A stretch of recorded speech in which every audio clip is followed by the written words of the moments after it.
Joe Rogan Podcast. Check it out. The Joe Rogan Experience. Train by day, Joe Rogan Podcast by night, all day.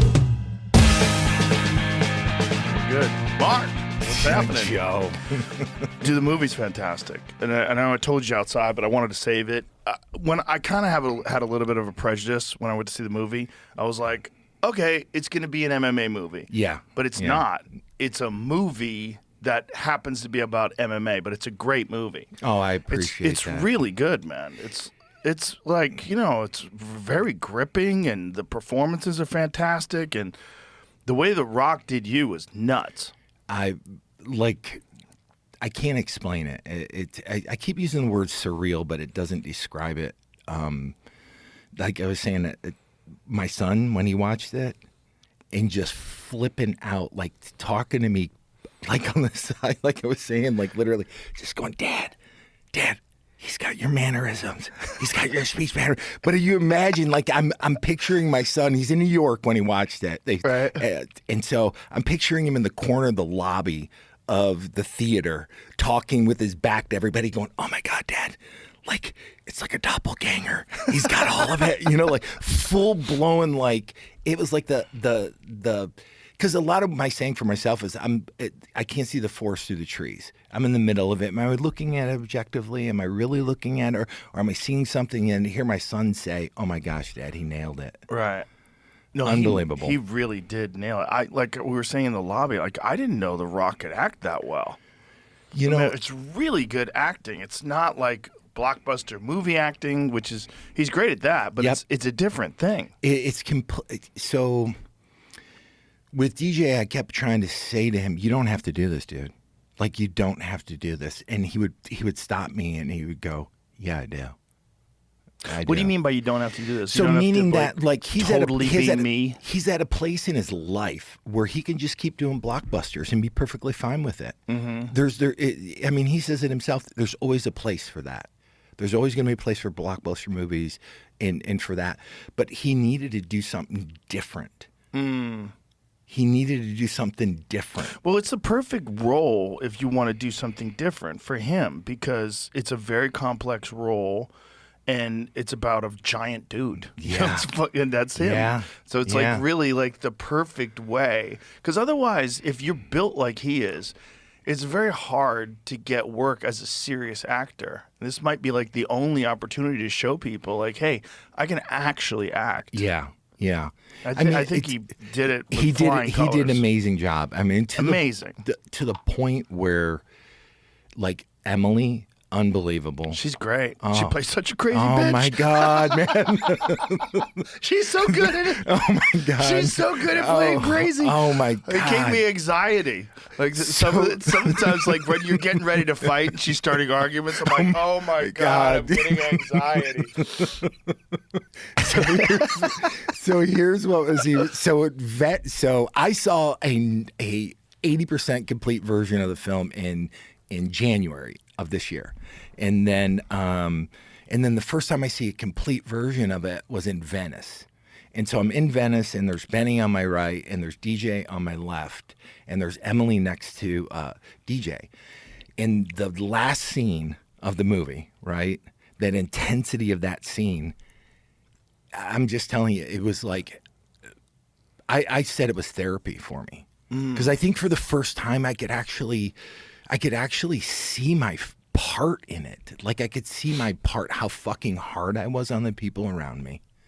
How just singularly driven I was to accomplish something at all cost.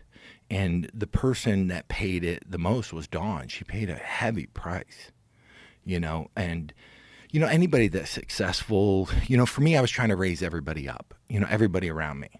And it was just a selfish endeavor, and I could see it in those moments. I could see it in who DJ was, and who Emily was, and the intensity of it. I was like, fuck. Well, it's such a crazy task to try to be an elite MMA fighter at a time where there was no one even knew what it was. No. Mm-mm. I mean, when you first, I met you in '97. There's a crazy photo of us together. I saw that. Dude, 97, that's like 30 years ago almost. Isn't that nuts? So this is what's fucking crazy. So trying to describe what I did back then, like people, their jaws would hang open. Right. They would go, "You do what?" Like, why would you do that? That's Yeah. us. Yeah, oh my God. 1997, dude. That's so crazy. Oh my God. So crazy. Oh my God. Such Were a they long even time ago. paying you back then? A little bit. They paid me a little bit. Oh my It wasn't a lot God. of money, but it was for me. It was just for fun. It was like I was a giant fan of the sport, and what happened was Campbell McLaren. Do you remember Campbell? Yeah. He was good friends with my manager Jeff, and they were just talking, and he said, "We need a guy to do backstage interviews." Post-fight interviews, and he goes, "Joe really loves the sport." He's like, "Really?" He goes, "Like, oh yeah, he follows all the fights in Japan," and he's God. like, and so for me, it was just fun.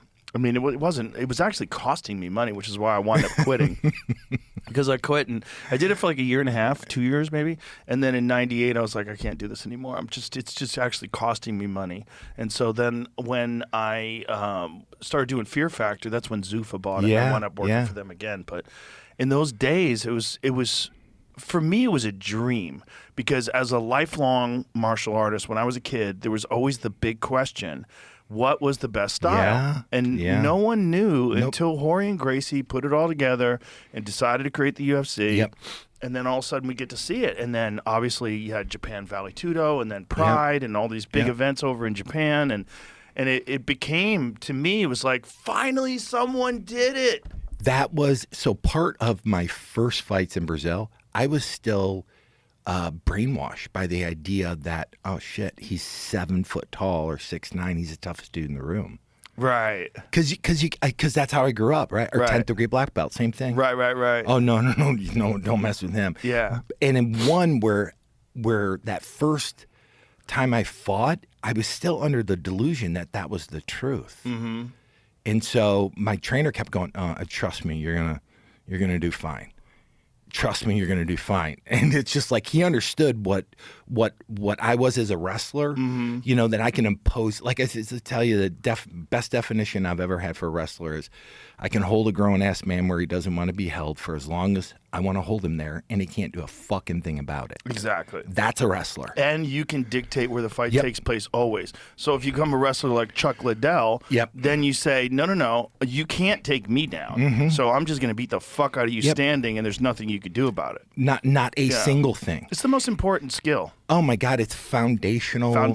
And that's why there's so much success for the I'm going to blank on the names, but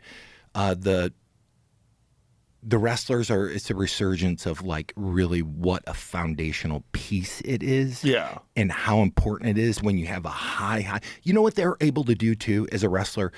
I usually look at the Russian wrestlers and go, what makes them so good? They could flurry in succession more times than I could. Like Kurt Angle, right? When I wrestled against Kurt trained at a level that I wasn't training at. He could sustain a flurry to the point where I would just make mistakes because I would be to exhaustion. And you watch them; they'll string these moves together and string them together. Hamza Chimaev's a great example oh my of that. God, He's unbelievable! the best example of that. Unbelievable because you'll see him shoot, reshoot, shoot again, get up, stand up, fake, shoot again, and you can't keep up with it. Yep. You just inevitably you just make mistakes or you just give in to the exhaustion of the moment, right? Yeah. And it's just like, okay, nothing you can do about it. When a guy has an insane cardio with those kind of skills, it is the toughest combination to beat. Like Cain Velasquez in his prime. You know, oh my God. Insane cardio, elite wrestling, and then elite MMA stand-up skills as well. Like Scary. Get everything. Scary. And the cardio is the scariest thing because when you're scared to hit the gas, like 3 more minutes in the round, and you see Kane is just fucking bobbing around, and man. like he's not even breathing heavy in between rounds. His stomach's not even heaving. He's a big dude. He's 240 and he's not even tired. It doesn't Yeah. make any sense. Yeah, it defies logic. But there's guys like that have that fucking insane cardio. You know, I mean, I don't know how much you're following the UFC, but there's this kid Anthony Hernandez in the middleweight division that's nuts. And then you got Merab Dvalishvili, who's like the best example of it. Unstoppable. So this is kind of, again, one of these things where where there's certain athletes that have a gear that nobody else has. Yeah. Yeah. And it's just how they're built. It's just how they're built.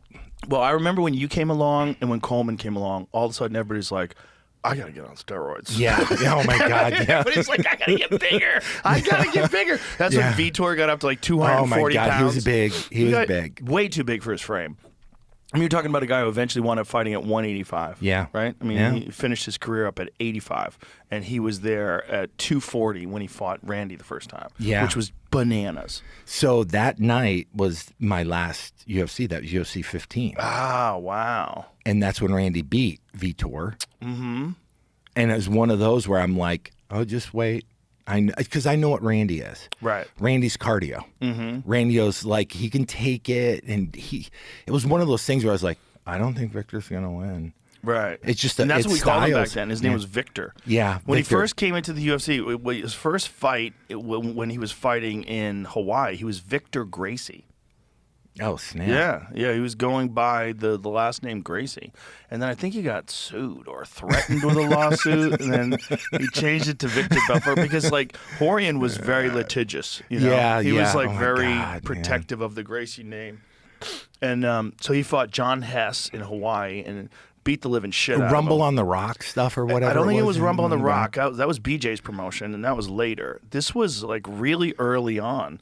This was I don't know who the fuck was doing that event, but it was just in a ring, and Vitor came out and blitzed him with punches, and nobody had seen anything like that before. Like, oh God, this is because everybody thought Brazilian Jiu-Jitsu black belt. Yeah. You don't think you're gonna have a guy who has hands like that. Oh my God, his hand speed was unreal. He was so fast. Unreal and accurate. Yeah.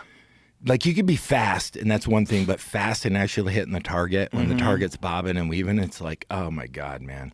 He's an Scary. interesting case study because he's like, first of all, pioneer, right? Yep. First fought in the UFC when he was 19 years old.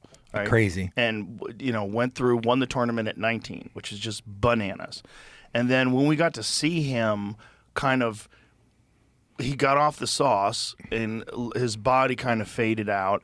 And then they brought back testosterone replacement. And then when testosterone replacement came in, all of a sudden it was TRT Vitor, and he was the scariest motherfucker alive for like 5 fights or whatever it was before they killed the TRT exemptions, and then it all went away for him.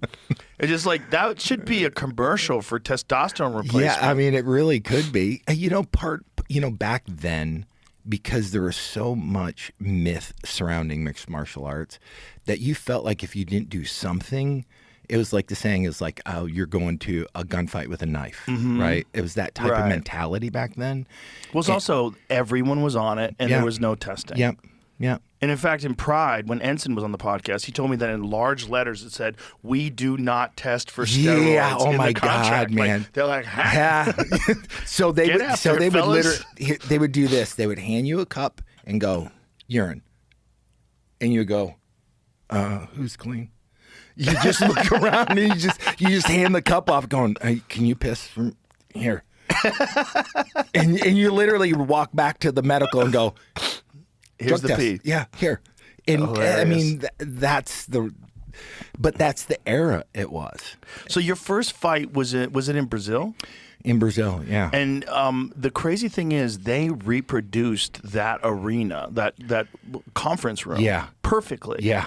Like, because I saw your first fight, I saw all those early fights, and then to see that in like the movie, I was like, oh, they did it. This is perfect. Yeah. Because sometimes they fudge a little. They. So here's what. So I was in Vancouver for the set when they had the set up, and I was sitting there. I was laughing with Benny about it, going, "All right, who came up with the pyramid in the door opening with fog machines?"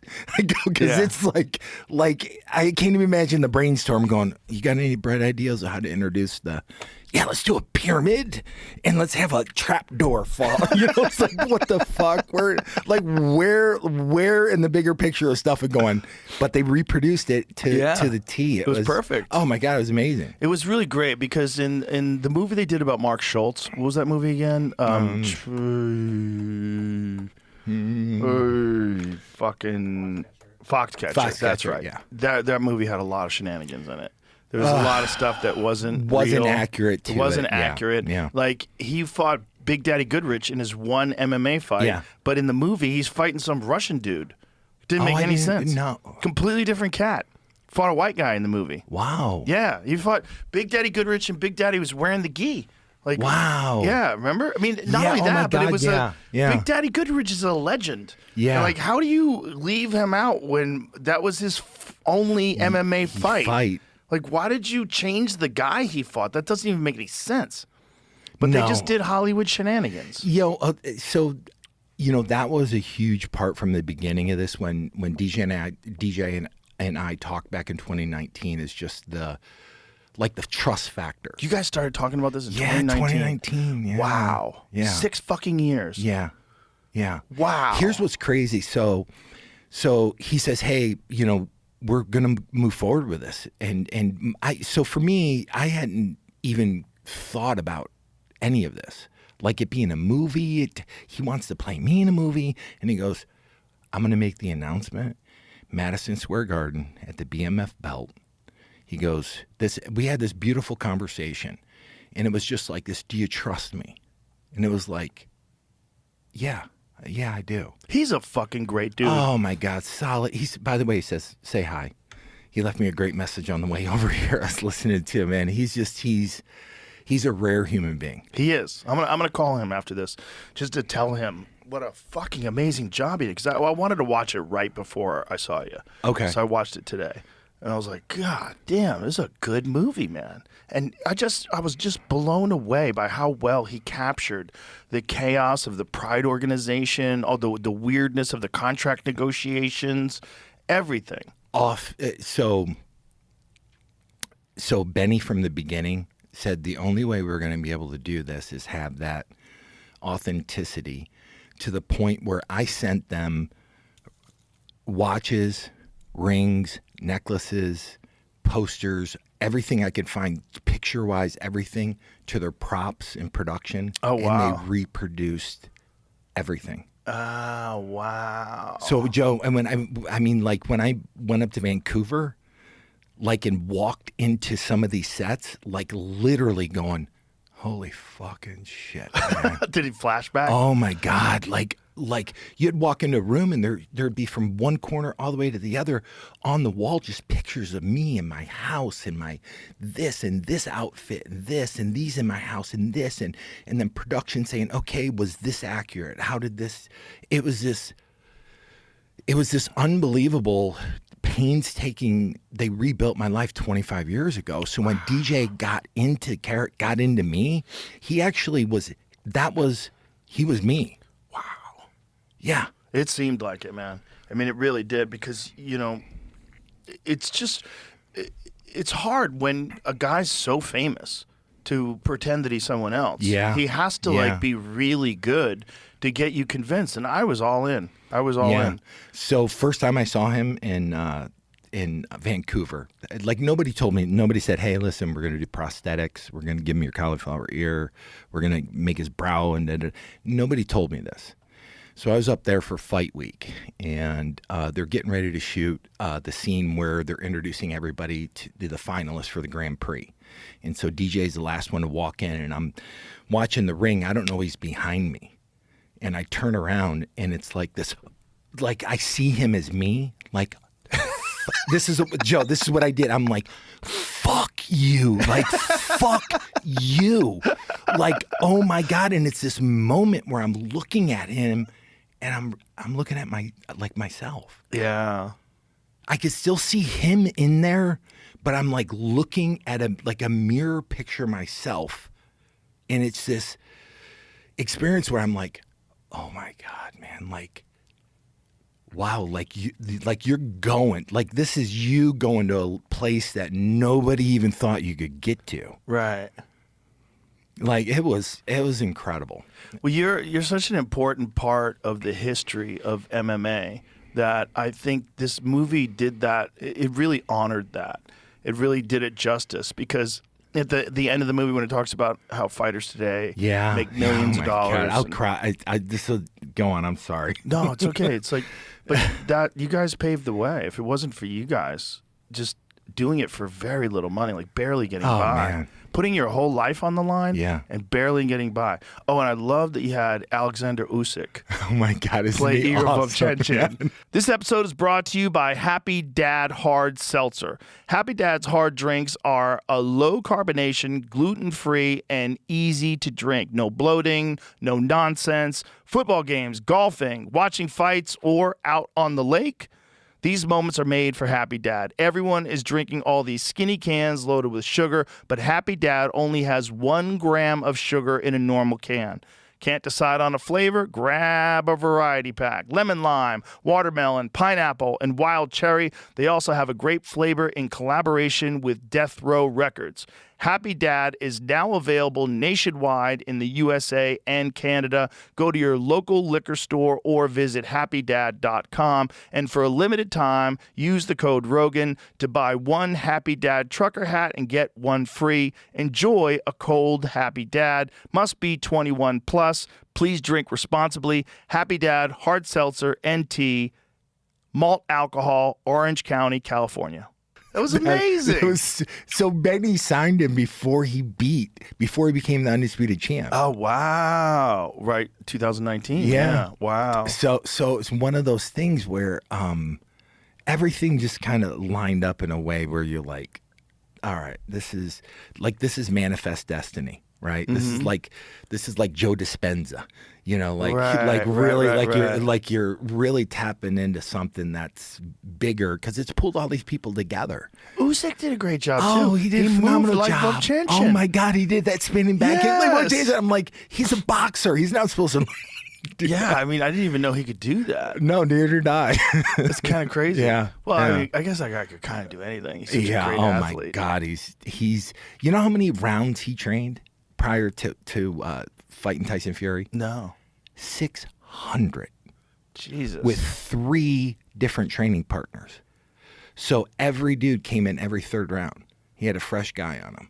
I know that he was doing 15 rounds a day, and he made a deal with himself that his back touched the ropes. He would have to do another round, an extra round. So that's one that I didn't hear that, but he said he would do rounds where he wasn't allowed to punch Oh, wow. at all. We He just just had had to to do defense. bob and weave in defense. I'm like, okay, like he's like one of us. Like he just takes it to a level that is just unbelievable. He's a genius, like a literal boxing genius. Like, and I don't use that term lightly. Like, what he did to Dubois, I was like, oh my God. Because when you see Dubois, when Dubois knocked out Anthony Joshua, you're like, wow, this kid might be the future. Yeah. He is a fucking Yeah. destroyer. He's Yeah. a seek and destroy, brutal power, giant guy, incredible athlete. And Usyk just pieced him up. Just took him up, Dismantled him. dismantled him, and took him apart, and did it with all skill. Literally understanding. He's not the biggest dude in the world. No. He's big, but he's not like 6'9", right? No, he's not Tyson Fury size. He's not Dubois size. He's not either. Dubois. He's not Tyson, Anthony if Joshua. None of Yeah, them. No. No, he's a cruiserweight. Oh, He's a cruiserweight that beat everybody and knew that the only way to make real money is to go up to heavyweight. yeah. And really leave a real legacy. Because he could have been one of those guys that retired as an undefeated cruiserweight. And boxing fans like myself would talk about him, but Yeah. everybody else would be like, who? Who? Yeah. Meanwhile, now he's in the conversation of one of the greatest. Oh, for he's sure. Tyson, Ali. He's like, Yep. he's in there with that conversation. And it's just consistently an overachiever. Mm-hmm. Consistently an overachiever. And he's fucking 38. Right? Which is even Crazier because Yeah. it's like he hasn't shown any slipping in his skill level at all, or his endurance, or his None of it. enthusiasm, or his discipline. None of it. Just also, it's like he was so fortunate to have been trained by Lomachenko's dad. I didn't know that. Yeah, so he's like a giant Lomachenko. Oh, my God, Because yeah. Lomachenko's so agile, so much footwork and movement, and That makes sense. He's basically like the heavyweight version of it. Wow. Yeah, That makes actually more sense. makes more sense, right? Yeah. Yeah. Because his movement for such a big guy is just extraordinary. It just doesn't exist anywhere else because it's not just the light on the feet. It's the angles he takes after punches and then the shifting of Yeah. the weight back to center when you don't expect it. And Yeah. then, And that's like my son. Actually, it's my son's birthday today. Happy It's birthday. What's his name? Bryce. Happy birthday, Bryce. Yeah. 21. Right. I go, it's a birthday to wait for, but he's already doing all this stuff that you You know? So, They all do. Yeah, I know, right? Yeah. It's that age bracket. But so my son loves the science of boxing. You know, even 10 years ago when he was like 11, 12 years old, he'd be on YouTube watching the footwork of boxers. And I'm like, because I didn't get into that science of it and footwork and all that until I started doing MMA. Like understanding, like I understood wrestling, but boxing on that level is just, it's a whole nother complex set of skills. Well, you were so deep in wrestling, though, it's almost impossible to pay attention to anything else. At the level that you were competing at, you have to, that has to be everything Singular. you eat, breathe, sleep. Yeah, It's singular. Like, it has to be singular. Yeah. It has to be. It's You almost know- like you can't Well, go down any rabbit holes. No, and that's one of those where, you know, my mentor, the guy that that really brought me to another level, is a guy named Chris Campbell. He was Dan Gable's first NCAA champ when Dan Gable was a coach at Iowa. He made the 1980 Olympic team that was boycotted, won the 1981 World Championships, voted best technician in the world, and then retires. And then decides he's going to make the 1992 Olympics in Barcelona. So he's at 37 years old. He wins a bronze medal that year in Barcelona. 37. That's pretty impressive. Really? For amateur wrestling. Oh, for my people who God, don't know, man. that's unheard of. It's, I think still to this day, he's the oldest Olympic medalist. Wow. Because I mean, wrestling's just so demanding. It's physically. such a young sport. Oh yeah, it is. It is. So he ends up just really taking me by the hand and understanding like singular devotion to something. Back then he did tape study, which wasn't a huge deal, but literally watching the Russians wrestle in some of the tapes, his nemesis was this guy Kadartsev. And you look and watch the tapes and you go, I don't see anything. Once you slowed it down, you go, you can't move him out of position. He doesn't, when he attacks and retreats, he's never out of position. And, you know, you look at it and go, wow. Because it was just these little things that made the difference. It's amazing that the Russians achieved that level in not just wrestling, but also in MMA, also in any combat sports, name it, boxing. Russian kickboxers are super technical. Yeah. They're all known for being so technical. It's really interesting. Mm-hmm. You know, like, and again, I would think that somewhere in there's a root, there's a common, like there's coaches and mentors. Because the only way I've learned how to wrestle or MMA is through mentorship. You know, somebody really going, hey, let me show you. And they had a mentor, and they had a mentor. It's this lineage that's passed along. And I know I went from being a good wrestler to being a really good wrestler when Chris took me under his wing. You know, we would drill the same thing thousands of times, and it would be like the difference between holding my hand here and holding it here. And I'd go, it's 2 inches. Right. What's the difference? And he would go, when you speed it up to full speed, those 2 inches become 6. Right? And so the leverage points. Yeah. And so I need him to be here, perfect. Because once you go full speed, you're going to miss it, but you're only going to miss it by this much. You know, it's interesting that Georges St-Pierre, although he never wrestled in high school or college, his training in Montreal was with Russian wrestlers. It was all Russian nationals who had moved to Canada. Yeah. Wow. Yeah. GSP, I was just talking to a friend of mine, and I said he's probably, in my book, 1 or 2.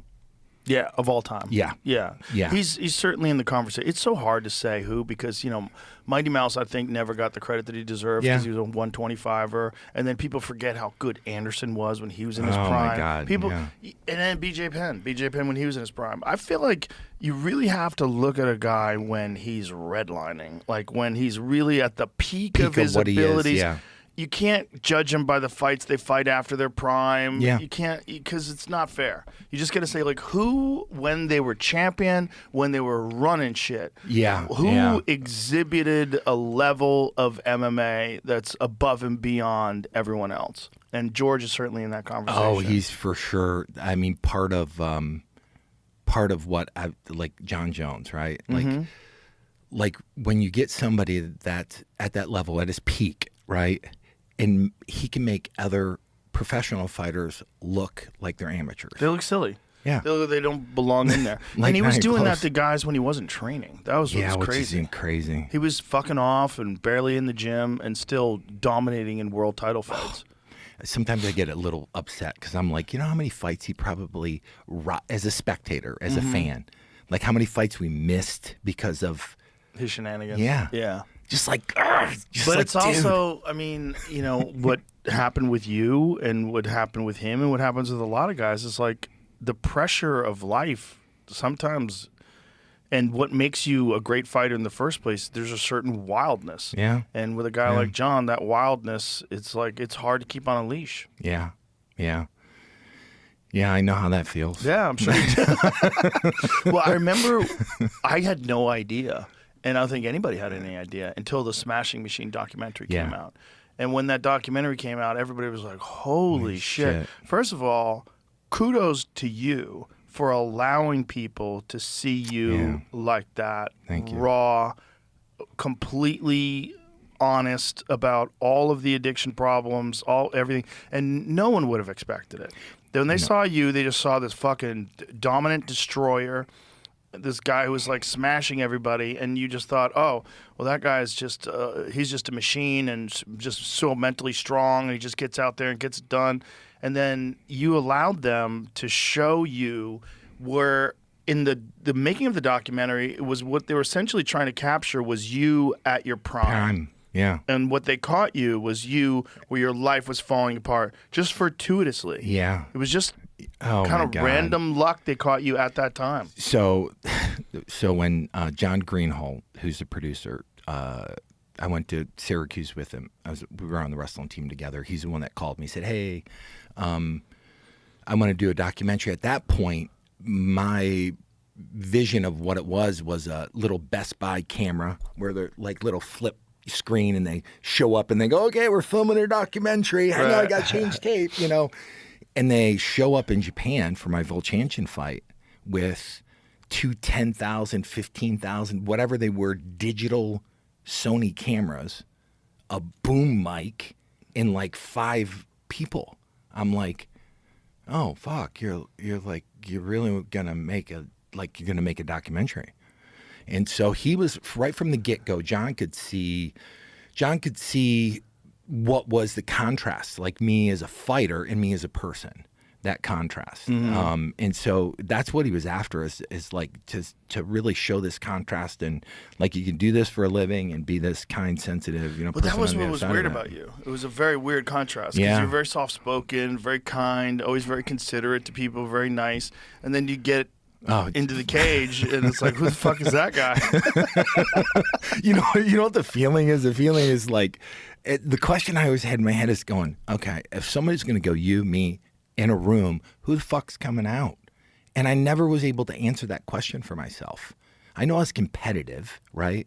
But I didn't know if I had that switch, that thing, and then start fighting and going, oh, fuck, man, there's a switch in there. And I figured through that process, what I was really trying to get is your will. I was trying to take your fucking will. And most people don't want to give it. Right. Like when you get a high-level fighter, it's like Fabio Gugel didn't want to give me his will. Headbutted him, dug into cuts, did all this, beat him mercilessly, and he didn't want to give me his will. He wouldn't give it to me. And it frustrated me. I didn't know how to take it from him. I'm out of answers. You're waiting for him to break. Yeah. And he doesn't break. He doesn't break. Yeah, some people don't break. You could break their body, but their will, you can't break. No, he was one of them. And it's just still to this day. I mean, the next day, his wife calls me, and I have lunch at his house. Wow. Which was crazy because my first fights, don't know. Everybody in the audience was there for him. And when his wife calls me the next day, I literally go, oh, fuck, man, here it is. He's going to have all his boys up at the house. He's gonna fucking get his due, right? Like, because I didn't know. Right. And so I go, okay, what do I got to lose? And so I go up and we sit down just like we're sitting here, and his wife interprets the whole entire time, and it was actually beautiful.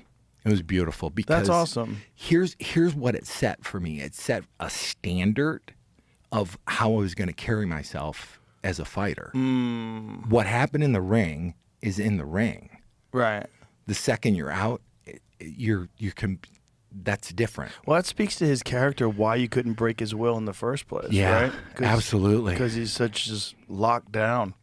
Yeah. Absolutely. It was, for me, it was one of those like revelations of like, okay, this is how you do this. As a professional. Yeah. Well, also like Brazil had a much longer history of Yeah. these kind of fights, like going way back to the Helio Gracie days and Yeah. This is an ad by BetterHelp. When you have a problem, when you're feeling down, it's nice having someone to turn to, like a partner who could cheer you up, a friend to vent to, a parent who can give you advice.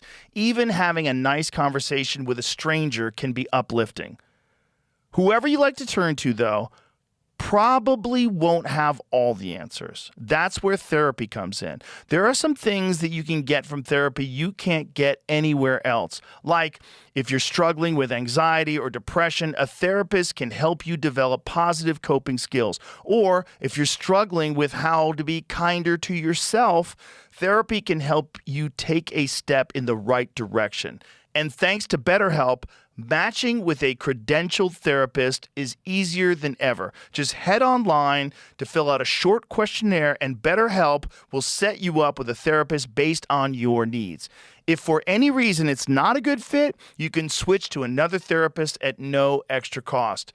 As the largest online therapy provider in the world, BetterHelp can provide access to mental health professionals with a diverse variety of expertise. Find the one with BetterHelp. Our listeners get 10% off their first month at betterhelp.com/JRE. That's BetterHelp.com/JRE. I mean, Carlos culturally Gracie, yeah. understanding way different. And that's like okay, I'm going to carry myself.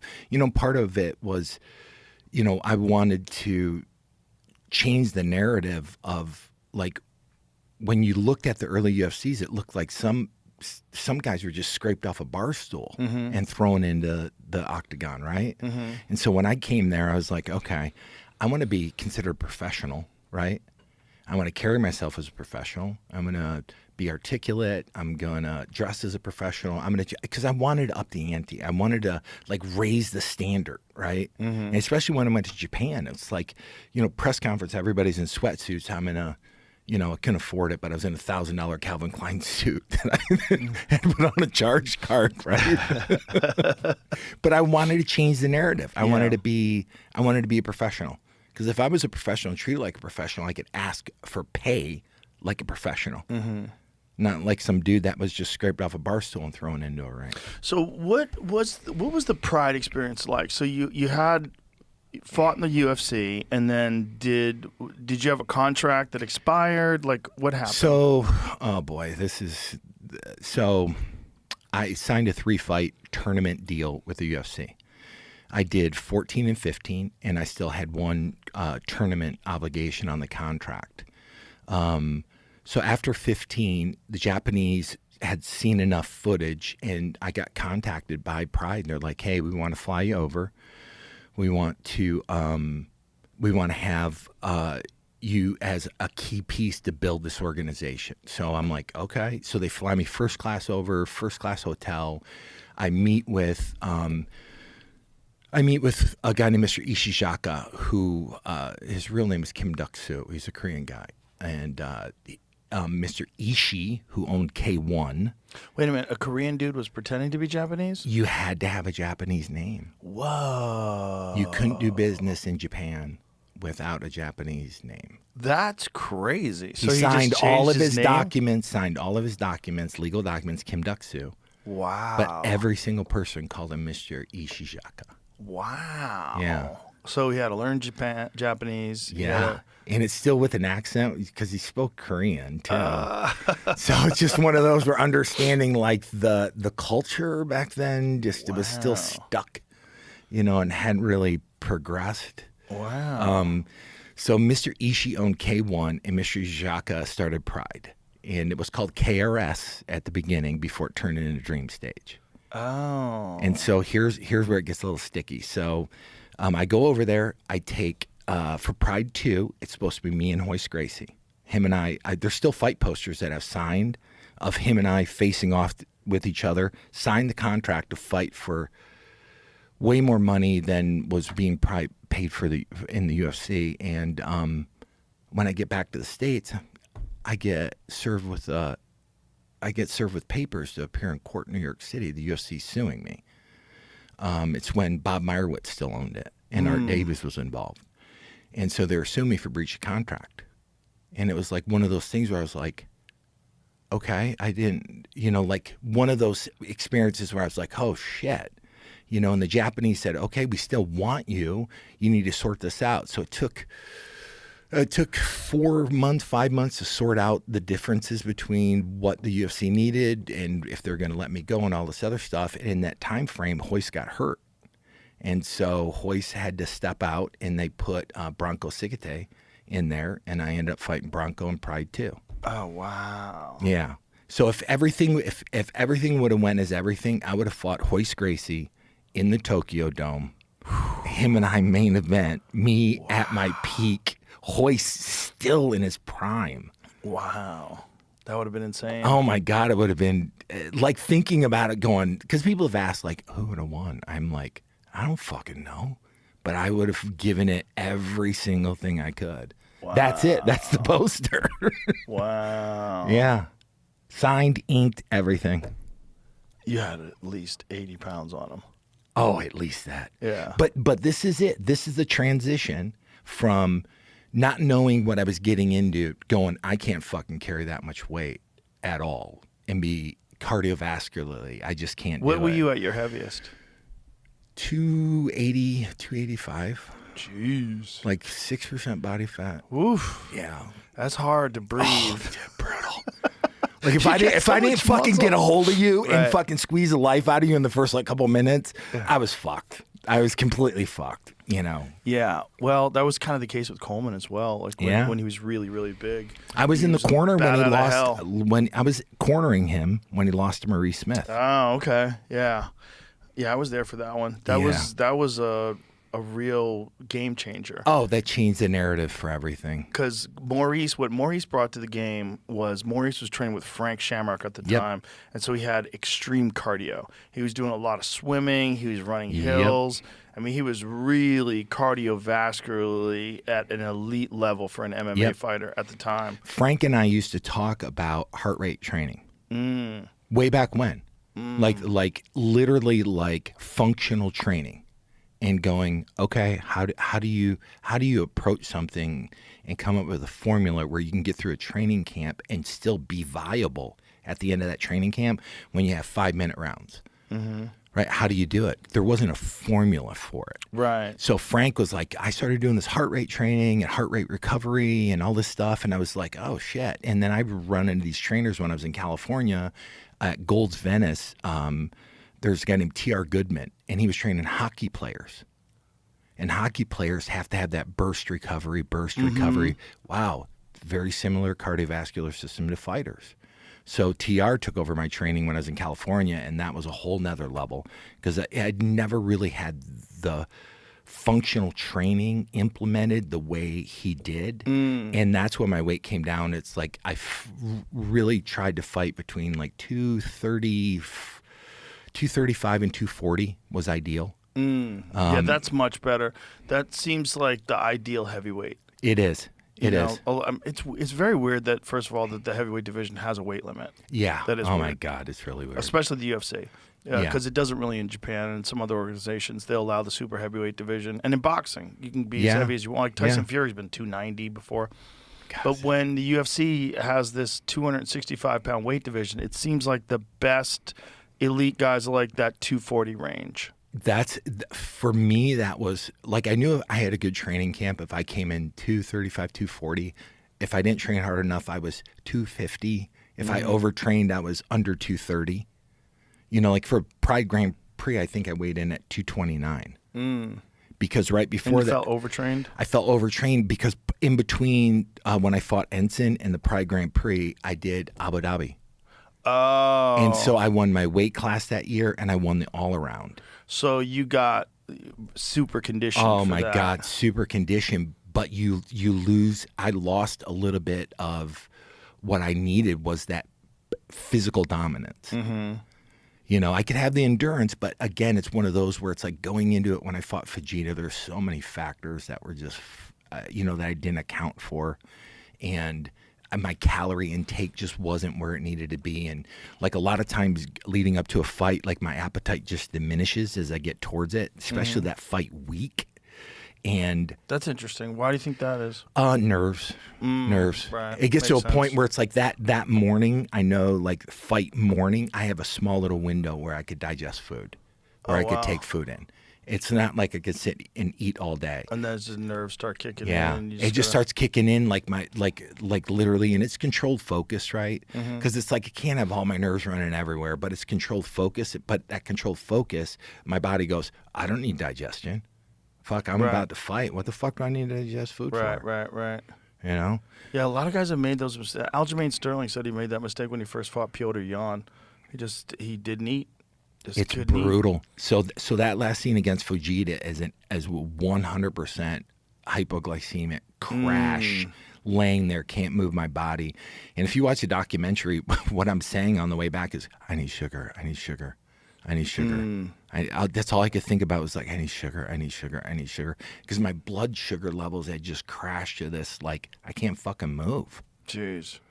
It's so crazy, too, to watch the evolution of the training methods from back then, from 97 to like what we're seeing today. Yeah. Oh, incredible. It is really extraordinary because there's not another sport that has gone through that much of a metamorphosis. Not even close, really. In that time frame, because it's a short time frame. Very. Because again, it's asking the question of like, okay, championship fight, 25 minutes, 5-minute rounds. How do you train for it? Right. Because the reality is, no one can go full blast for 5-minute rounds. Can't do it. Maybe Marab can. Yes. I wouldn't fucking doubt that. He might be the only guy because he doesn't seem to get tired. So this is like observationally, usually in a championship fight, if it's a striker against a wrestler, usually the first 2 rounds, strikers usually have that advantage. In the third round, if you go back and watch this third round, the grappler starts to impose a little bit more on him. Right. And then fourth and fifth round is the grappler completely just takes that fight over, because it's one of those things where it's that grind. Yes. It's also fucking grind. A big part of being able to stuff takedowns. You want some coffee? Yeah, thank you. A big part of being able to stuff takedowns is having energy. Oh my God, it's like, everything. If a guy's trying to fuck you up and take you down, there's so much energy involved in trying to stuff a takedown. And then when you don't have it, you're like, I'm just let him take me down. And I'll just like take a break here and then work back to the. But no, like with some guys, like you're not getting back up. You're just gonna get elbowed in the face. I'm just gonna grind you into a pulp, and that's that control thing, right? Yeah. Part of what I go, like, if I look at my fight and go, I was never going to be the best striker, like never going to be the best kicker, puncher, but if I could turn you into a wrestler, that was the secret sauce for me. Yeah. I just need to make you wrestle me. Yeah. And I'm good. Yeah. Right? Yeah. Because I know I can fucking beat the fuck out of you wrestling. Yeah. The key was transitioning to make you wrestle me. Yeah, it's the specialist thing. It's like if you want to be a specialist, being a specialist at wrestling is by far. When you see what Hamzat did to Drickus. Oh my God, Hamzat, and that's the example I get. That's perfect example. Elite wrestler. Against a world champion MMA fighter who's been dominating everybody and who's very difficult to take down. And Hamzat just ramped it up. Kept it up. Attack. And like I was saying, that Russian, Dagestan, Uzbekistan, it's this ability to sustain an attack repeatedly. Because it's that cardiovascular system. I'm born at 6,000 feet in altitude, 7,000 feet in altitude, a little bit more of an advantage, right? And so you end up with these attacks where you can sustain them beyond your ability to defend them. It's also having such a technical game that as you're implementing the first attack, you've already got three attacks on standby. And then as he counters, you've anticipated the counter. You have a counter to his counter, and then a counter to his readjusting after your counter. And you're just hitting him over and over. He just can't keep the rhythm. I text my son. I was at that fight. I text my son and go, this is what an elite wrestler could do to a professional fighter. It's nuts. It's nuts because it was like a lot of people thought it was boring because it just didn't get to a decision. It just went to a decision.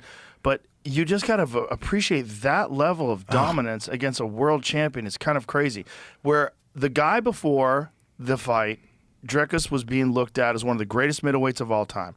I mean, look at what he did to all these guys. He knocks out Robert Whittaker. He beats Adesanya. He fucking beats Sean Strickland twice. Like, oh my God, he might be one of the greatest of all time. Yeah. And then after that fight, you're like, I don't think he's ever going to beat that guy. Yeah. I don't think he's ever going to beat that guy. Isn't that crazy? It was like, I don't think there's enough time in the world to bridge that gap. You can't. You can never catch up. Yeah. You know, like I would never pretend stepping into the octagon that I would be able to get elite striking skills, right?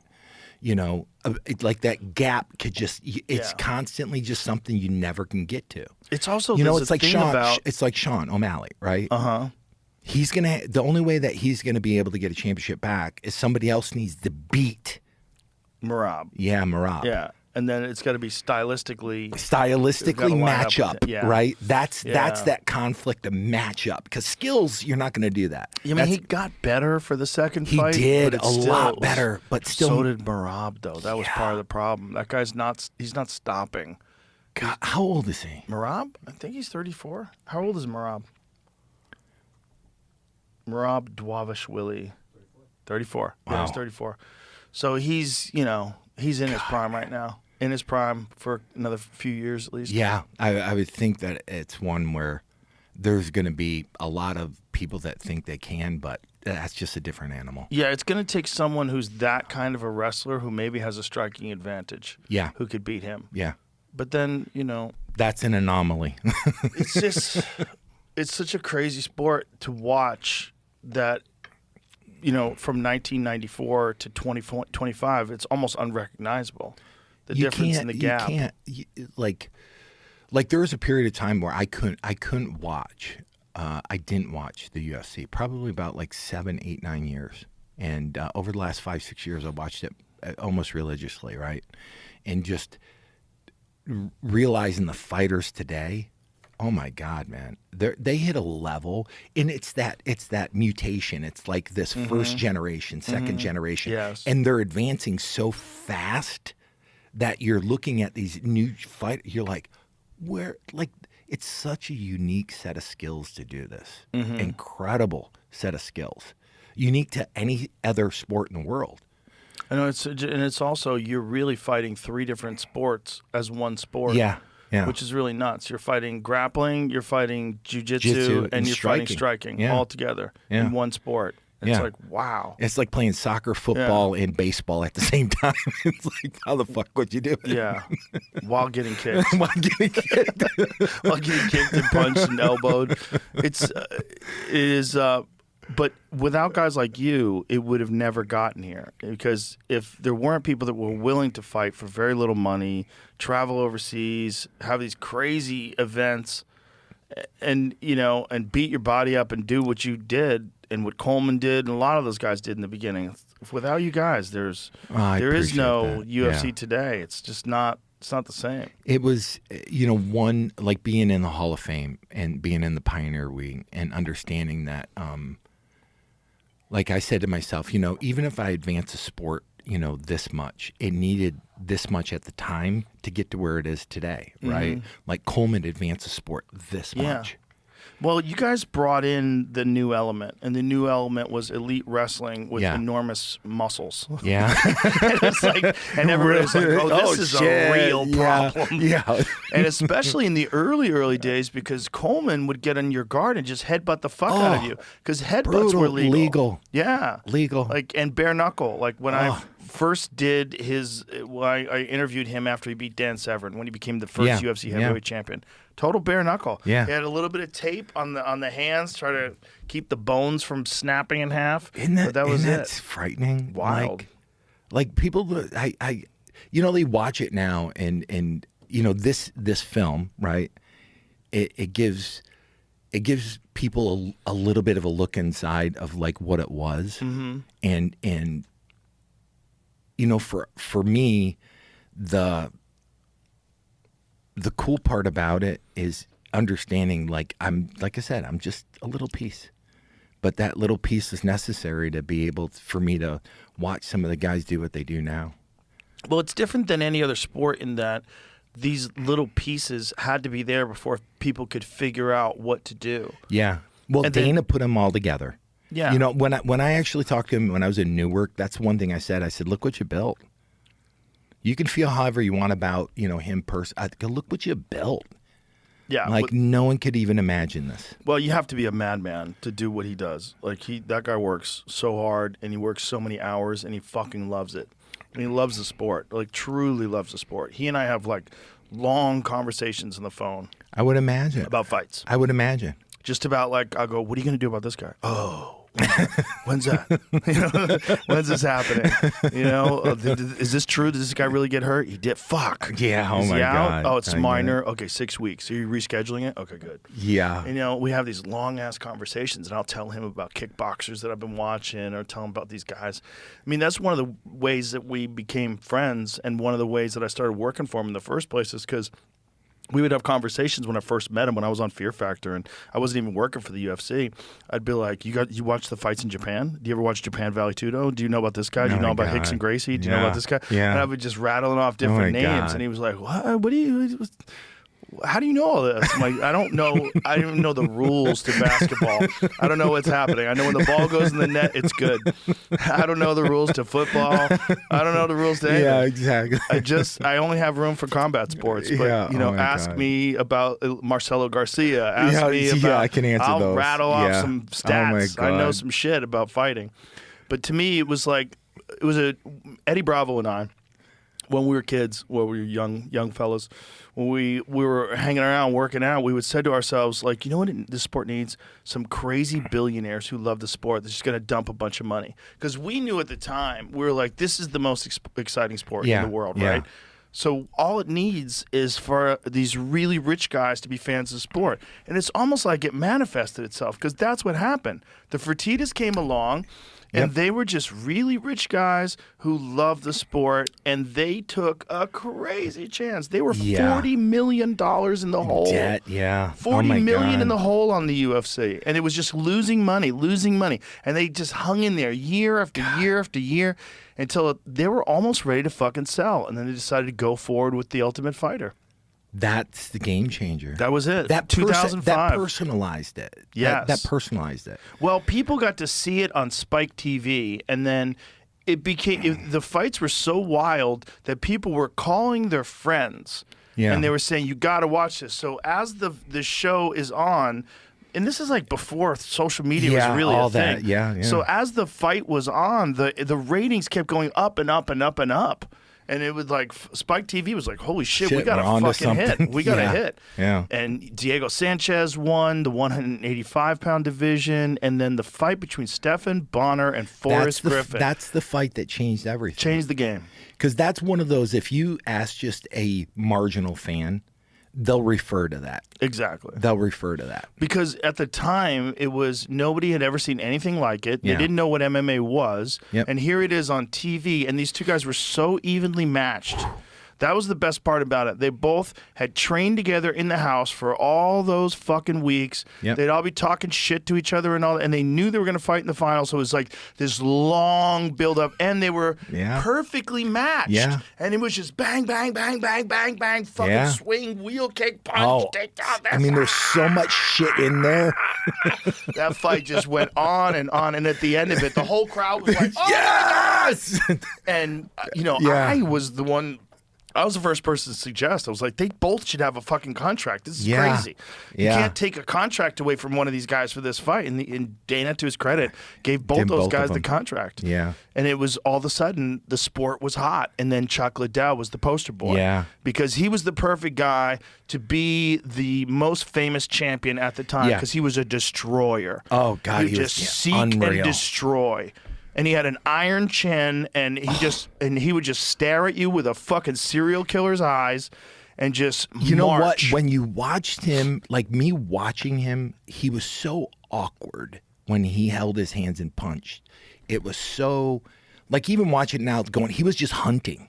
He was just hunting. Yeah. And hunting. And loading up and with he would everything. hunt, and it wasn't like No. It was every single thing was thrown with intent. Yeah, everything was thrown to brutal. shut you off. Oh, And he could do it, and he could do it for 5 fucking rounds too, which was crazy. which is In his yeah. prime, the thing about that style is it's unsustainable. He never ducked a punch in his life. He took him right in the chin and fucking and blasted right through. He had an iron jaw. It was fucking iron. Yeah. But everybody's iron jaw gives out after a It while. does. It just it you does. can't, and you can't that way sustain. You too. can't sustain it. It's just one where.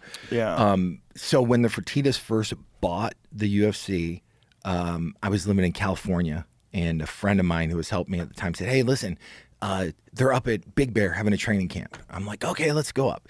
So get my truck, drive up. It starts snowing. It was like February. They're going to do their first big push with Tito, right? And I get hit by a drunk driver at 11 a.m. in the morning on the way up. So my attorney was in the car with us. Literally, the tow truck takes us up to the top of the hill. I still get to talk to Dana. I still get to talk to Frank and Lorenzo.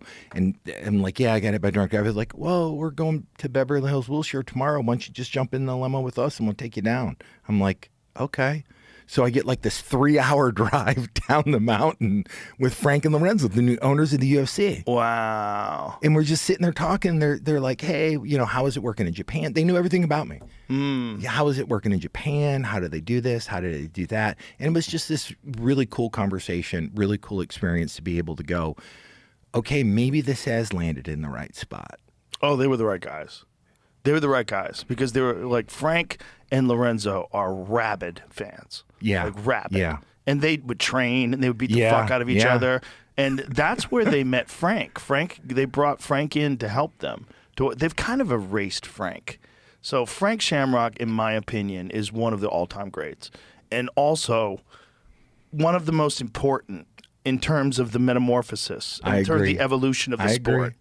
Because Frank was the first guy with elite cardio that could do everything. He could submit you off his back. Like, remember when he fought Kevin Jackson? Caught him in an arm bar, bang, first round, right off his. He was elite everywhere. And his cardio was off the charts. When he fought Tito Ortiz, Tito was much bigger than him. Yeah. Not just a little bit bigger than him. Much. Frank's not a big frame guy. No. And Tito is a fucking house. Tito's, right? And he just overwhelmed him, beat him down with cardio. And then after that fight, Tito taught everybody cardio is number one. It's number one. Yeah. When he was coaching on The Ultimate Fighter, he told everybody, it's fucking cardio. Yeah. Without cardio, you have nothing. And his cardio was legendary, too. I mean, they say fatigue makes cowards of us all, right? It's true. Yeah. It's true. I mean, it's just one of those, and again, this goes back to what I was saying about Frank and I having conversations back then about heart rate training. 25 years ago, you go, heart rate, what? Like little polar, watch and, keep, and like, oh, we need to recover this many beats in a minute, but actively recover. Right. Like you had to still continue to do shit and recover. And this is what Frank was saying. Yeah, I started doing this. I'm like, what the fuck? He was a very smart, he is a very smart guy. Yeah. And I don't know why they had some kind of a falling out, but they don't highlight him anymore. They don't talk about him at all. And I think that's pivotal. I think you got to let that go just for the honor of what happened, the honor of the sport. Because for the honor of the sport, when you look at Frank, like when you look at his fights, like he was elite, man. He was ahead of his time. He was ahead of his time by far. He was the first really truly complete mixed martial artist. I agree. And people see him like the fight that he fought when he was fighting in Strikeforce. You're not seeing the same guy. You're seeing him, it's later in his life. You see when he fought Nick Diaz. You can't, it's like what I said about GOATs. Yeah. You want to look at BJ Penn? You look at BJ Penn when he fought Sean Shirk. Yeah. Look at BJ Penn when he fought Big Daddy Stevenson. That's one of the scariest fucking guys who's ever stepped in an octagon at 155 pounds, period. I put him with all of them, and I don't know what happens. And then there's Khabib. Same you put that guy with any 155-pounder who's ever existed, and I don't know what's going to happen. Yeah. How are you going to beat that guy? Yeah. There's a few guys like that, and Khabib has to be in that conversation too. When you look at his dominance over, like, the way he was winning fights, I'll never forget when he fought Edson Barbosa. It was in the first round, and Edson had this look in his eyes like, oh, my God, I've got to get through how many more rounds with this motherfucker? Because he was just already exhausted, and this fucking animal from Dagestan was just on him, dragging him to the ground. God, man. I'll never forget. We had Michael Johnson down on the ground. He's beating Michael Johnson up, and he's like, "Quit.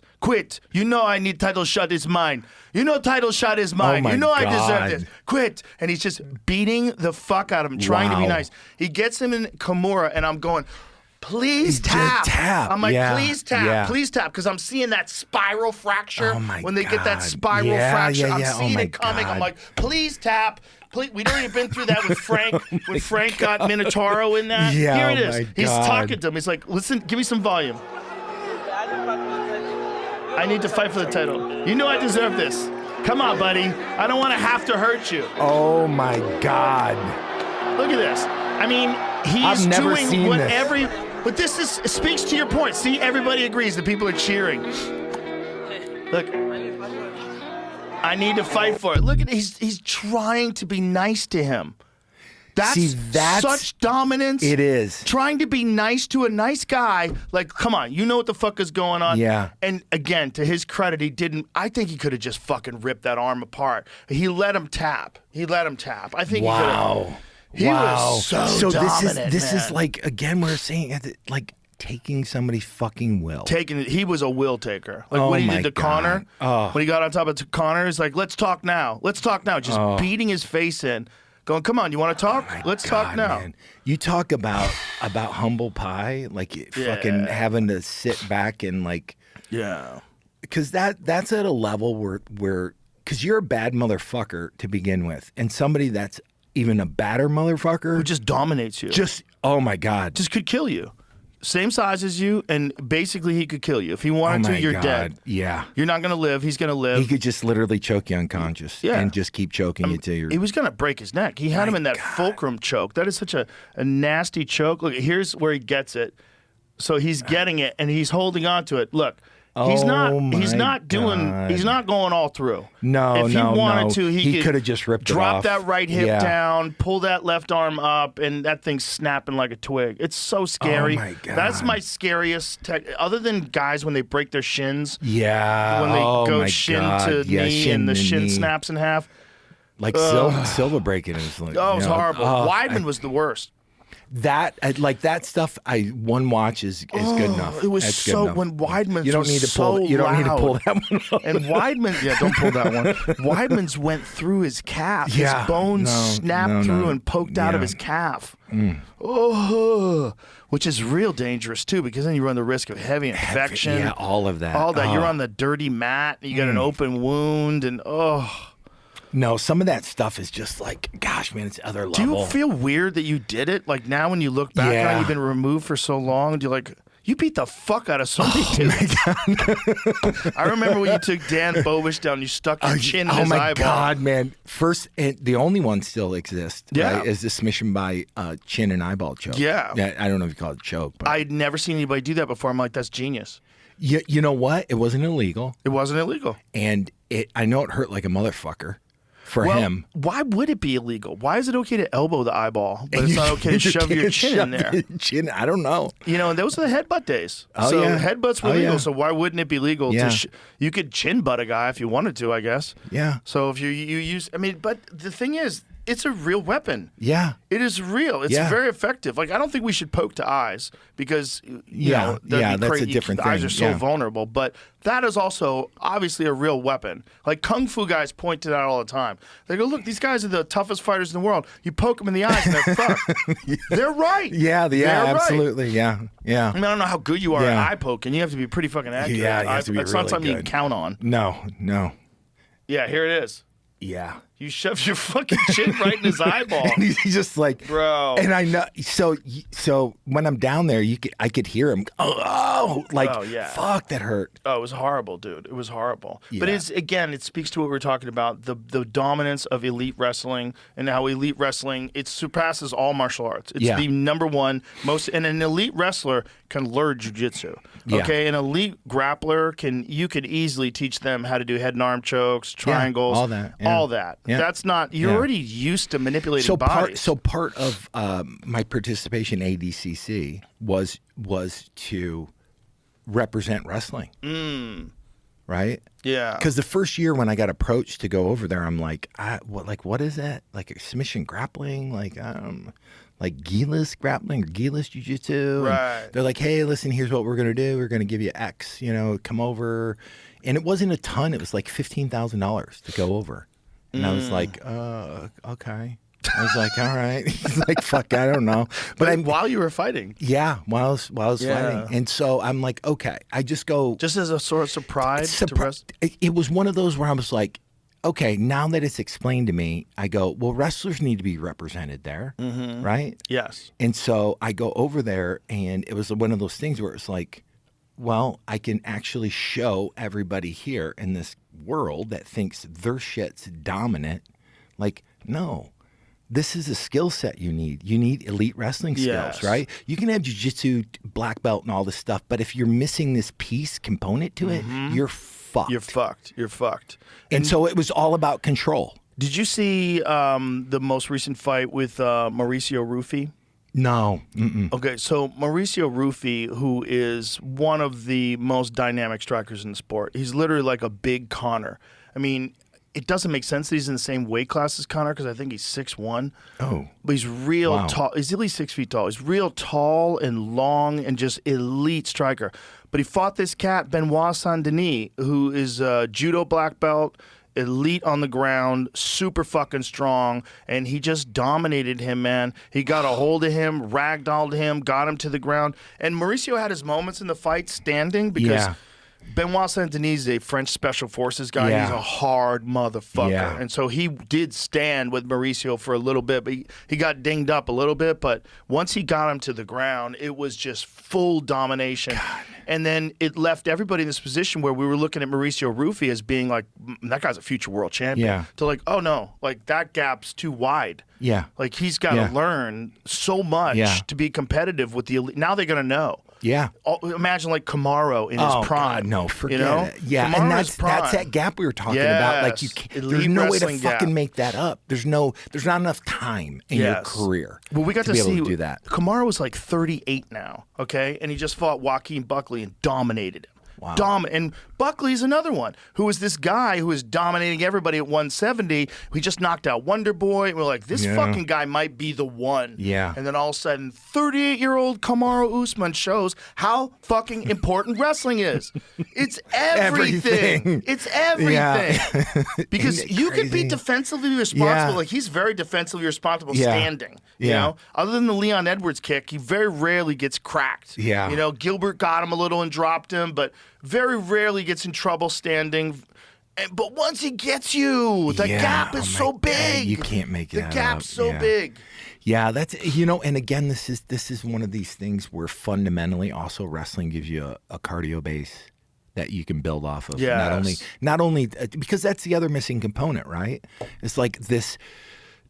Because at an elite level, it's fucking intense. Mm-hmm. It is really intense. Like Kurt, when he was on your show, he's talking about, I trained till exhaustion and then I trained. Yeah. It's like that's how because at one point when Kurt and I were competing against each other, like 93, 94, I just was bigger, stronger, and I could just defend his attacks. Bro, he won the Olympics with a broken neck. Fuck, man. With a broken neck. Come on. With a broken neck. I was there at Nationals when he literally hit the mat, and I'm like literally I watched when his neck broke at Freestyle Nationals. And he got hit with an arm spin, and he gets arm thrown, and his head gets almost like separated. Oof. It was nasty. And I'm in the stands going, oh, fuck, he's not going to be in the trials. Like, there's no fucking way he's going to be in the trials. And sure enough, fucking like 5 weeks later, he's in the trials. I'm like, what the fuck, man? There's no way he should be fucking able to wrestle. None. There are guys like that in the world, and people need to know. You need to know there's levels to everything, and there's levels to mental strength. There's levels to guys who just will go, and it's really kind of a crying shame. Look, he had an amazing career in WWE. He's loved by everyone. Yeah. Everybody loves him. That's great. But it's kind of sucks that people don't know, like at real wrestling. Yeah. That guy was the shit. Oh my God, man. He was the shit. He was unreal. so good and Unreal. small for a heavyweight. He was so he was always undersized. Yeah. But it's like the years that I beat him, and then '95 when we wrestled in the Freestyle Nationals, and I beat him four times in a row at that point. So we wrestle in the '95 Freestyle Nationals, and I get a hold of him for the first time, and something was different. I was like, oh fuck, like wrestling, going, oh man, something's different with Kurt. And he ends up beating me, and then in the Freestyle Nationals in '95, and I'm like, oh fuck. There was just something different. I'm like, because he could stay on an attack longer, He was stronger. He hit a new gear. He hit a gear that I didn't fucking have. Wow. Like I go, oh fuck. Like looking back on it, I'm going, oh shit, I totally missed that. Like most guys at 220 pounds, which you're wrestling at, they would have these attacks that they would initiate. It's like grab a hold of you, hold on to you, and then initiate an attack. Kurt was constantly probing and attacking and attacking. Which was the benefit of being lighter. Yes. Yeah. Yeah. And so lighter strong. and quicker. Lighter and quicker. But still wicked strong. Oh my God. He could still get in. Yeah. So it's these attacks that he just sustained, and he just wear you out of position. So just constant attack. And all of a sudden it was just this little angle that he was hunting for the whole time. And then he hits that attack and fucking takes you down. And you're like, fuck. Like, what the fuck? It's just, there's levels of drive. There's Yeah. levels of He discipline. had There's a levels gear. of will. There's levels of wanting something. And that's what scares people, I think. That's why people get really terrified of like truly special athletes, because they don't want to know how lazy they really are. I think it's one of the things that drives people nuts about seeing like some insanely disciplined, like elite top of the food chain grappler or striker or whatever it is, MMA fighter, because it's like you don't want to know that someone's willing to work that much harder than you are. Than you ever have.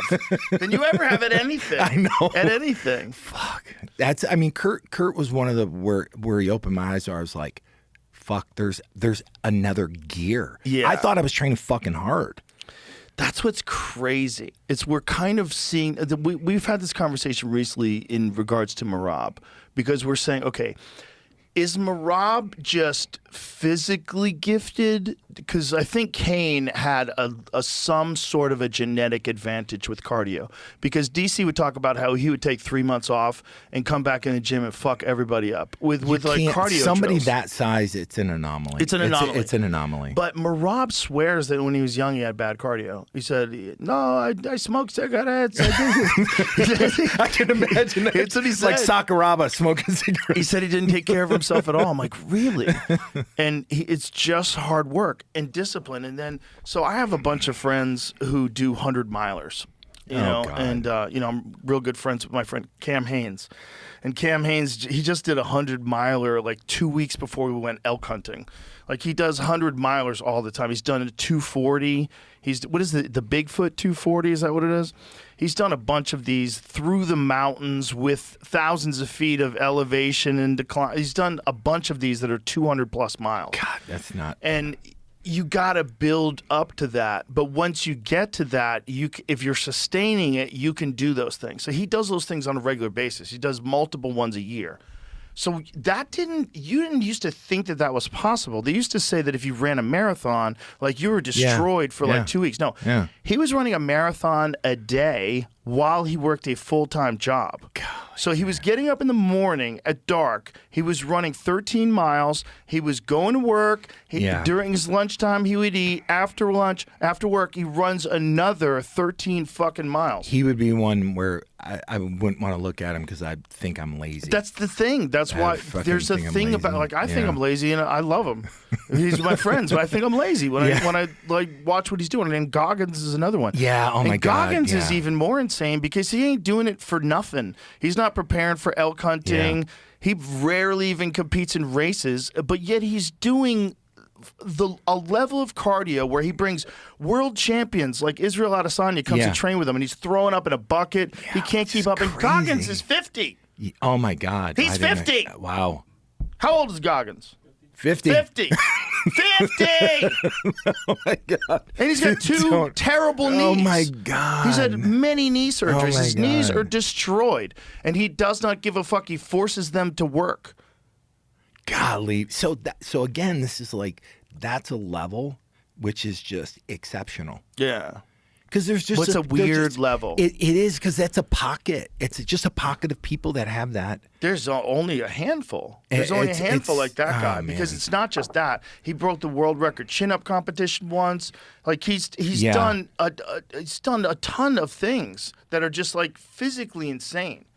You know, he was a smoke jumper. He didn't even tell anybody about it. He did it just because it was hard. This is why he's famous. So while he was famous, they'd take him up in a helicopter and he'd fucking parachute him to fight forest fires. Because it was hard to do. Yeah. I'm not shitting you, man. Oh, my God. He sent me a photo once. He texted me a photo of a grizzly bear track. And he goes, God. we just landed near this. I mean, it's a fucking track like that big. And he's out there with a backpack and a fucking and a shovel. Fighting fires. And only because it's hard. He's a multi-millionaire. Yeah. Oh my God. He's a multi-millionaire who's getting parachuted to fight fires. And here's the thing, man. If I didn't talk about it, and maybe I'm out of school, people wouldn't even know. You have to know that. Maybe he doesn't want people to know. They need to know that. That's fucking insane. That is beyond insane. That's like one of those where it's like, you know, the wiring that exists in him, it doesn't happen by chance. That's you have this genetic ability. But he was fat when he was young, and he was lazy. He was drinking milkshakes. He talks about it openly. He said the first time he decided to enlist, when he went like to go running, he couldn't even run around the block. He was totally out of shape. He has photos of it. He shows you. He's like, this is like, no, I made myself this. So this is my thinking about fighting. Like, have we just accepted that you can't really fight full blast for 5-minute rounds?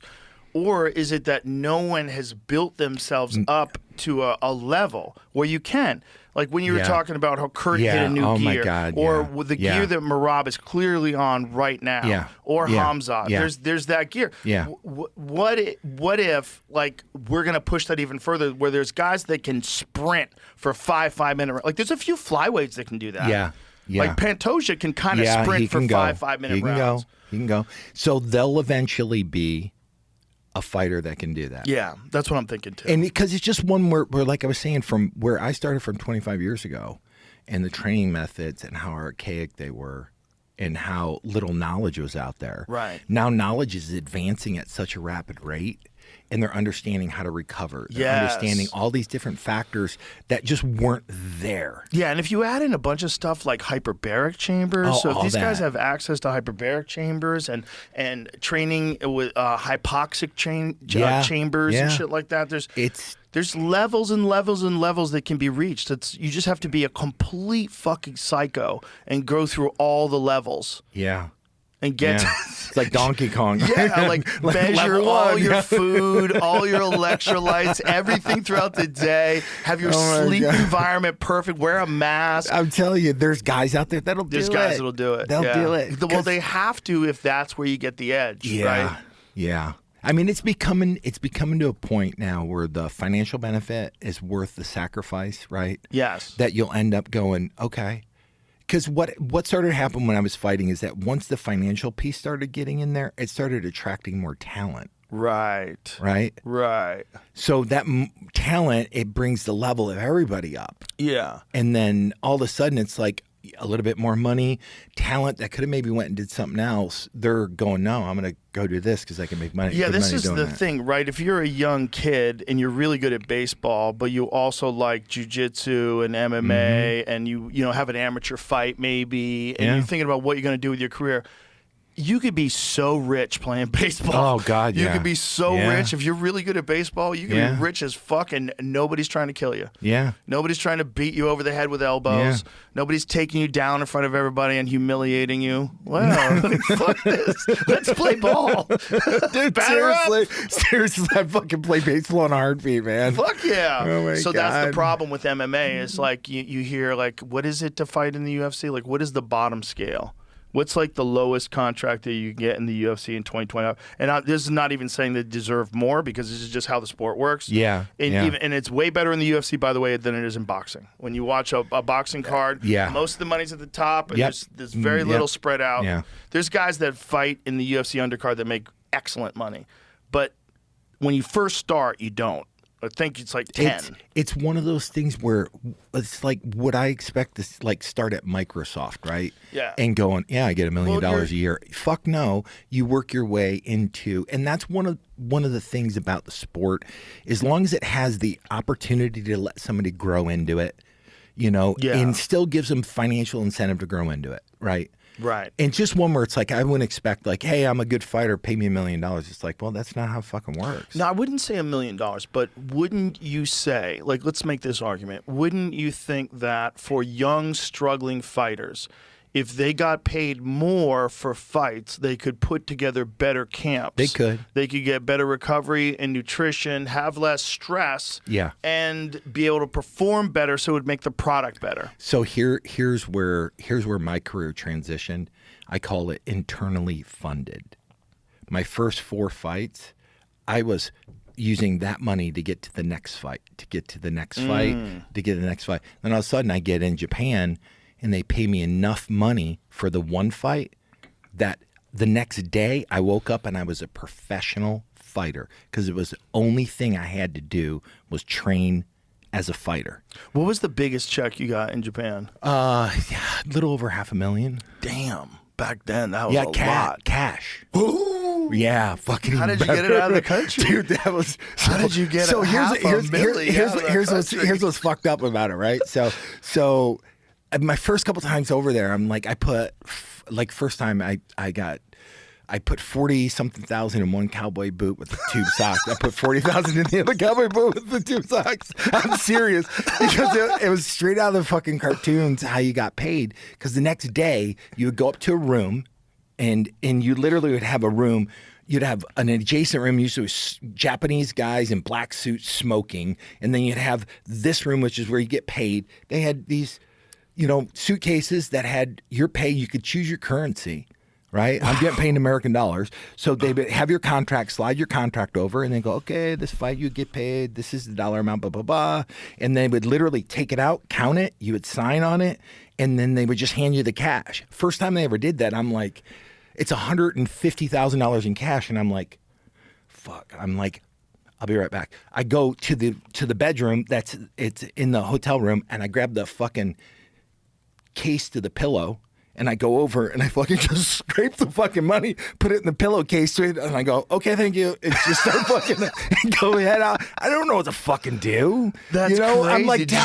I'm like down in the elevator, like fucking holding the money, like fucking, I don't know what to fucking do. $150,000 in a pillowcase. Like, I who didn't is know that what guy? to fucking do. Big giant guy with $150,000 in a pillowcase. That does not look good. No, it does not, man. It's like, what did they expect you to do with it? Did they give you any advice on how to get it out of the country? Oh, no. It was your responsibility. Oh, my God. So literally, I'm like, oh, fuck, man. I get on it, and like in my head, I'm playing all these movies, right? Like, in this movie, he got caught at the border.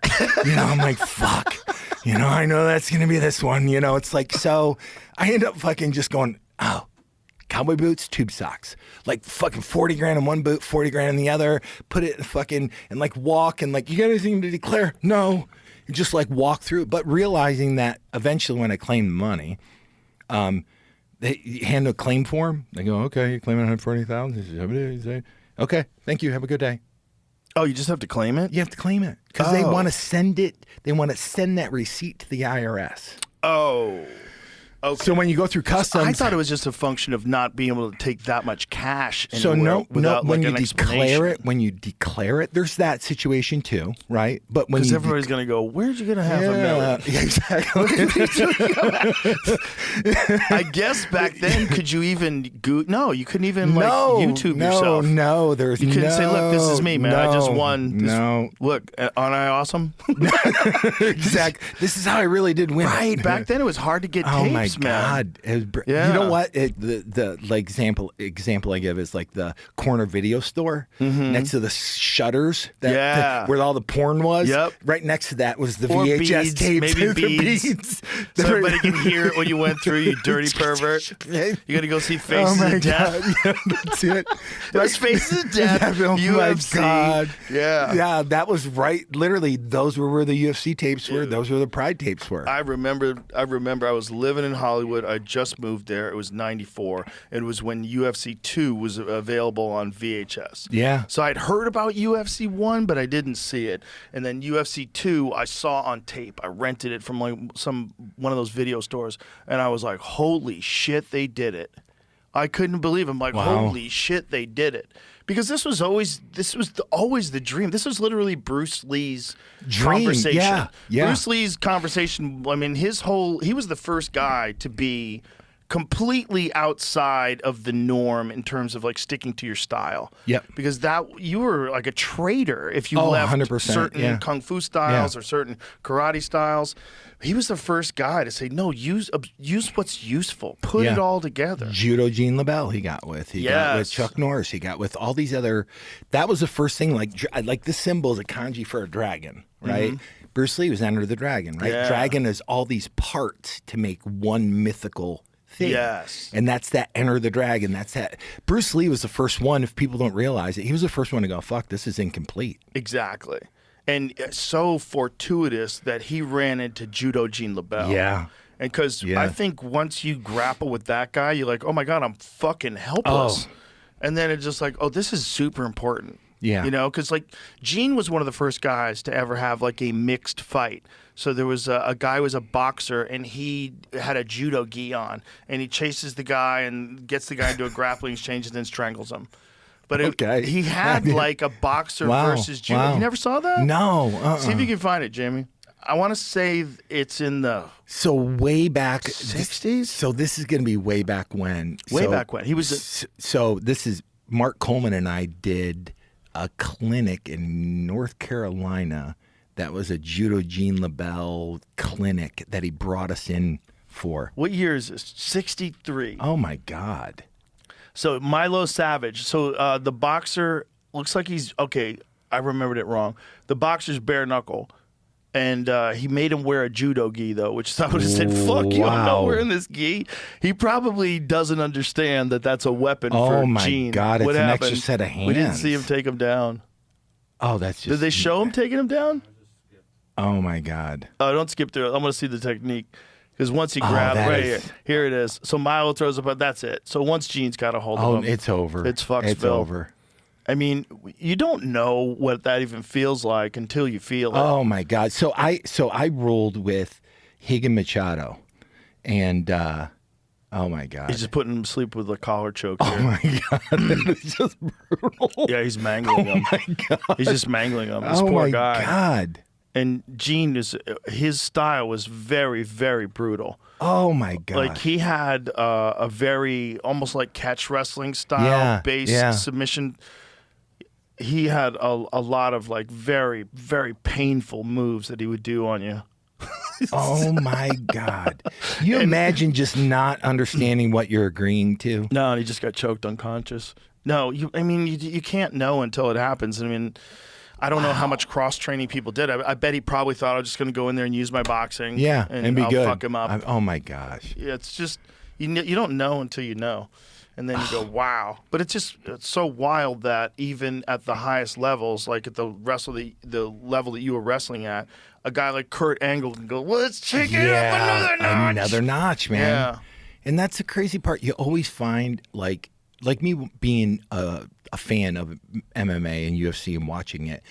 There's always an outlier, right? Yeah, always. Always an outlier that you go, that doesn't make sense. How Yeah. the fuck is he getting to there? Yep.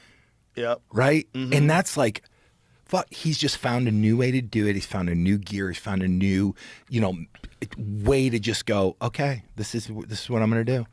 It's like a David Goggins thing. Oh, I'm just going to run 125 miles. Yeah. Yeah, and to be able to maintain that drive, that's what's probably one of the hardest things, because you have to have almost no rest, and you're maintaining an insane drive for years and years and years while sharks are nipping at your ankles. All of it. All Because of they're it. all coming up. Yeah, all chasing you. All chasing you. Yeah. And everybody's scary.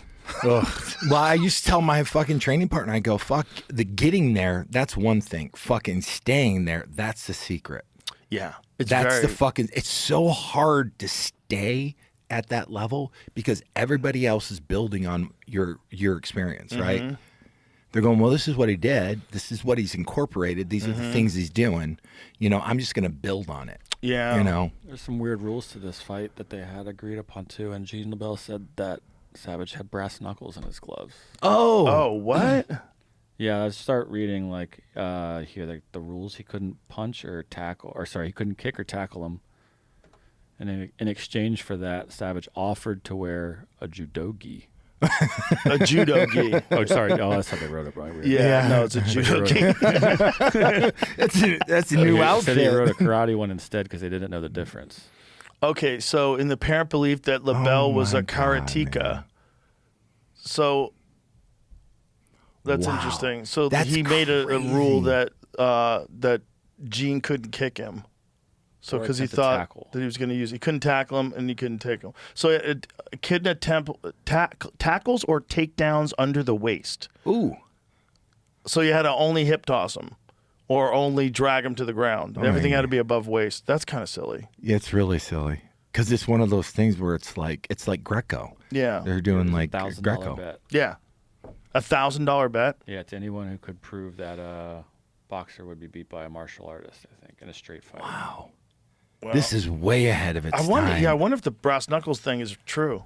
Yeah, I don't know. I'll try to look that up. According to LeBell and others, he was a bad Wow. motherfucker, Gene LeBell. Oof. Ahead of his time. Yeah. Again. And again, that fortuitous meeting, him and Bruce Lee getting together, where Bruce Lee was like, you know, the most famous martial artist on earth, the guys who's turning people on to martial arts, had the Yeah. most open mind, Yeah. and had this philosophy of using everything that's useful, and then meets this guy, Yeah. and it's like, Oh.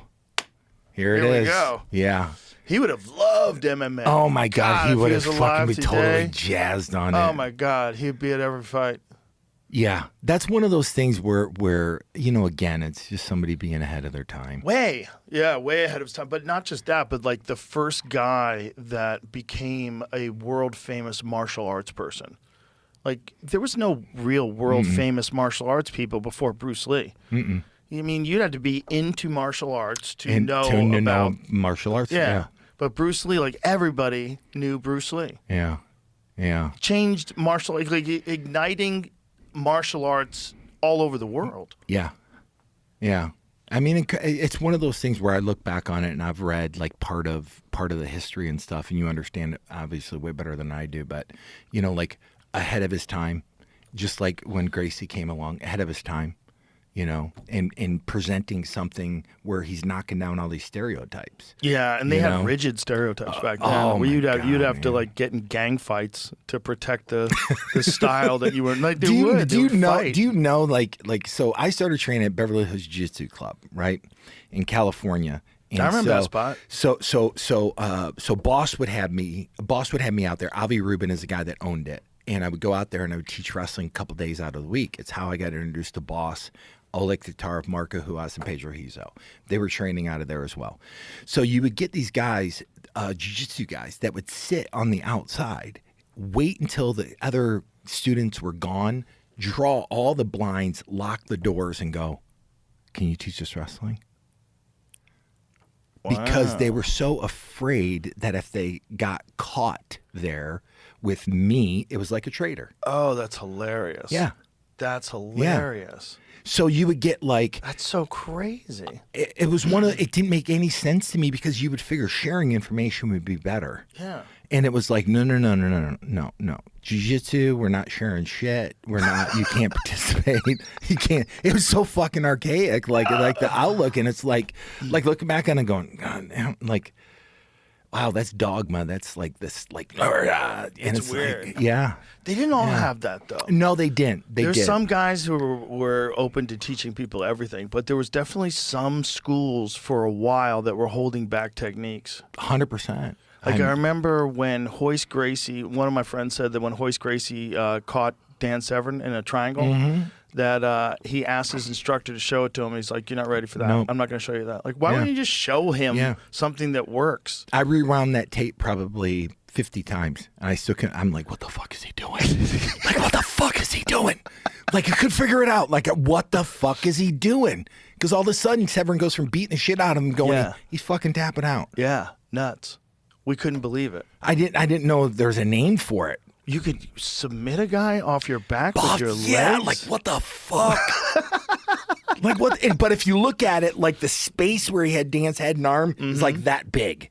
Yeah. It's like that like when you do a triangle like this, Yeah. going, that's not a very big space. It's like to have fucking Dan because he's a big dude going, oh, I get it. And your legs, you can I hold get it. your legs in Legs. place for a long time. Oh. Your legs carry you around all day. Oh, that's like Especially if you actually get that foot under the knee Oh. where it's like really locked in. It's not pressing on the end Nope. of your foot. You could hold on to that bitch for a long oh time. my god! And then he's like pulling on the fuck. I'm like, Pulling what on the head. fuck? Nuts. Yeah. Changed everybody. Like, oh my God, you could win off your back. It literally. I still remember to this day just looking at it with my mouth hanging open, going, oh fuck. I think it was one of the things that made MMA so popular because Hoist wasn't a big, like he didn't look like you, right? No, so like no. if you were dominating everybody, it would be like, yeah, Jesus, okay, look yeah, at him. yeah. But He's Hoist supposed to. was just looked like an athlete. Yeah. Just like he was 175 pounds, which is so crazy. So you know what's a good? So crazy. I had a conversation with Hoist probably about 4 or 5 years ago, and I'd never spoken with him outside of a competition or event or anything like that. I cried. He's such a good person. Oh, he's a great man. guy. He's a great guy. Like he was so just like talking to him, and he was just so powerful and so inspirational, and just having this conversation with him was just like amazing. I was just left the conversation, hung the phone about, and going, "Wow, what a just an amazing human being." Yeah, he's He's a really good guy. and the most important guy ever in terms of like the spread of MMA. He's Yeah. the most important guy Oh, ever. prolific. Because How- he's the guy, when he won the first one and you looked at the way he did it, everyone was like, that guy? Yeah. And everyone was like, what's he doing? Yeah. No What one is knew that what it thing? was. What is this stuff Yeah. he's doing to these people? the thing. Changed everything. Yeah. And made everybody, instead, because it went from this idea that it was just the most brutal person would Yeah. win. Yeah. It was the Tank Abbots. Like, Yeah. But no. There's this one guy, and he's doing everything with technique, and he's not physically imposing at all. And he's handsome. It didn't make. Yeah, he's good. Look at Handsome, you, man. handsome fella. And he wears that fancy gi thing, you know. It's like- he looks Yeah, like the gi he's a bad thing. motherfucker, and he's choking No, everybody my out. It was incredible. Watching that for the first time, I said, like, literally, it was like, oh, this is fucking new. Yeah. Like, this is, because you've never seen it before.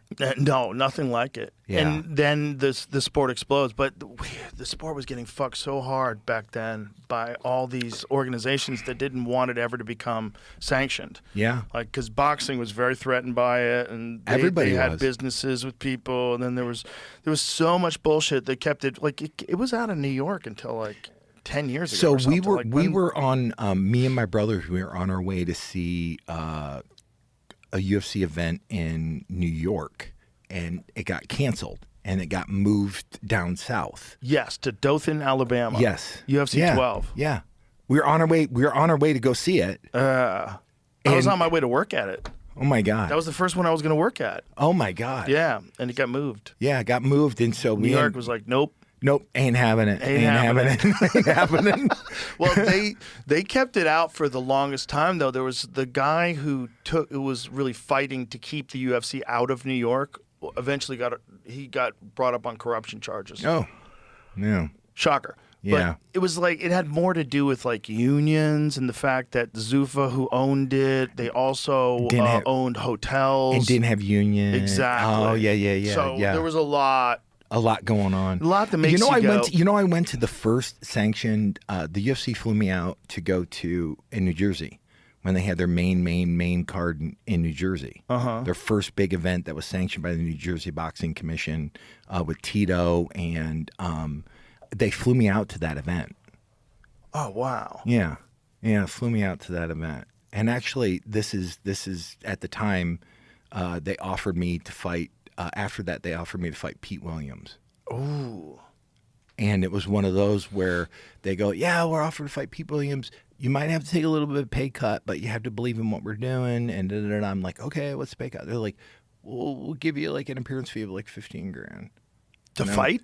to fight, 15 grand? to show up, and then it would be doubled if I won. And I'm like, I'm making, a lot more in Japan. Like, why would I go do it? Like, why? That's crazy. Yeah. That's Yeah. a terrible offer. Yeah, so it was bad. That's one of the worst offers I've ever heard. And it's one where the whole idea behind it would be, hey, if you believe in us and you believe in the direction you're going, look, we just got sanctioned in New Jersey, right? Yeah. So that's the steps we're taking to move this to Vegas and to do this. And in one is like, like most fighters, it's like I have X amount of fights and I don't have more. Right. I only have X. So that would have been one off my X number. Right. And I'm like, oh man, I can't do it. And they only ask once.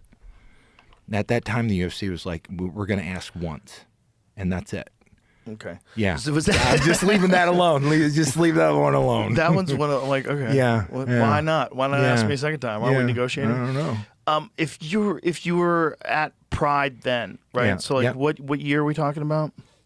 2002. Okay, so this was when the UFC was still hemorrhaging money, Yeah.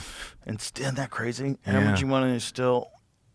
Oh gosh, man, it should have failed. It could have. I mean, If one is anybody else they was didn't in have. charge of Yeah, it, if anybody probably else would've was. failed. Yeah. Because that's it's just- crazy. They had no idea how much money you were getting in Japan. Oh, they had no clue. They had no clue. So that's you know what's nuts. crazy with Japan? Here's what I ended up doing. I said, listen, they said, what do you need? And I said, I need consistency. And they go, okay, what does that look like? And I said, pay me X dollars per month. And then every time I fight, pay me a bonus on top of that. And they go, okay, how much do you need? And I said, okay, I need this amount per month. And they go, okay. And that was just another stabilizing thing where I knew that every month I had X amount of dollars coming in, that I could pay my bills, I could do my stuff, not worry about that, because it allowed me to transition to, like, it's not a hobby. Right. I'm not like fighting and then I go to work. It's like, this is what I do for a living. Yeah, that was the point of thinking about money investment, like by giving them more money and they get better camps. Wouldn't Yeah. you think the product would be better? Yeah. Like, yeah. I mean, I don't like to think of people as products, but It but is. the show, It the is. program, Program, the show. program. Yeah. That you're yeah. now. I guess you don't have to pay for it. You're going to just pay for the subscription to Paramount, which is pretty badass. Yeah. Where you don't have to pay for a pay-per-view every time.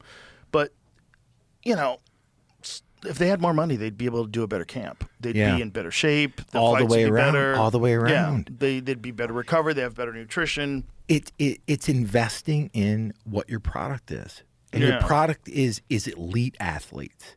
Elite athletes. In order to get elite athletes, they need funding. Right. They need tools. The Yeah. only way they can get tools is through money. Better coaches, better recovery facilities, and I don't know the I So obviously. let me ask you this: Yeah. if you were like looking, like say if your son wanted to start fighting or someone wanted to look to you, would you, if you were giving a young fighter advice, would you say go right into the UFC, or would you say no? The best case scenario is go into another organization like the PFL, build your style up, Yeah. build it up on maybe a slightly lower level of competition, although not necessarily. Yeah. Still elite guys. Submission grappling. I go you fundamentally you need to build a base of what you're going to become, right? So submission this is grappling, your- ADCC, if a young kid like 16, 17-year-old kid, even 18, 19, 20-year-old kid, I go, you need submission grappling because you can participate in those at a competitive level that teaches you how to compete. It teaches you how to prepare to compete, right? And it teaches you without the impact of striking and punching and all of this. So that's like the first foundational piece.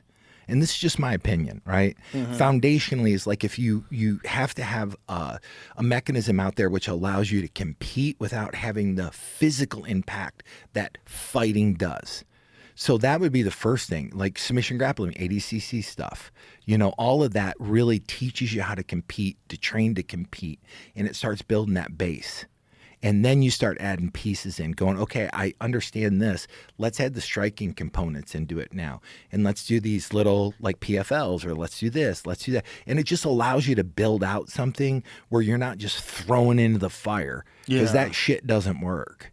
I mean, the fighters have become so good now that you can't just throw somebody in there because you get fucked up. It might fuck your confidence up, and you go, I'm done. I ain't ever doing this. Yeah, you could definitely reach an opponent that you shouldn't be reaching. Yeah, for sure. For sure. I wondered that if you build yourself up in another organization, then obviously you have at least a name, and the hardcore fans know who you are. Yep. So like Rainier de Ritter is another example. Okay. Who's elite right now.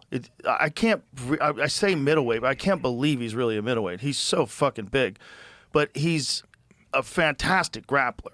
But he was already a champion in one. So he's a champion in ONE FC, and then when he comes over to America and he starts fighting for the UFC, people are already hyped for him. So he's like immediately getting tossed in there with Kevin Holland, immediately getting tossed in there with like very elite fighters.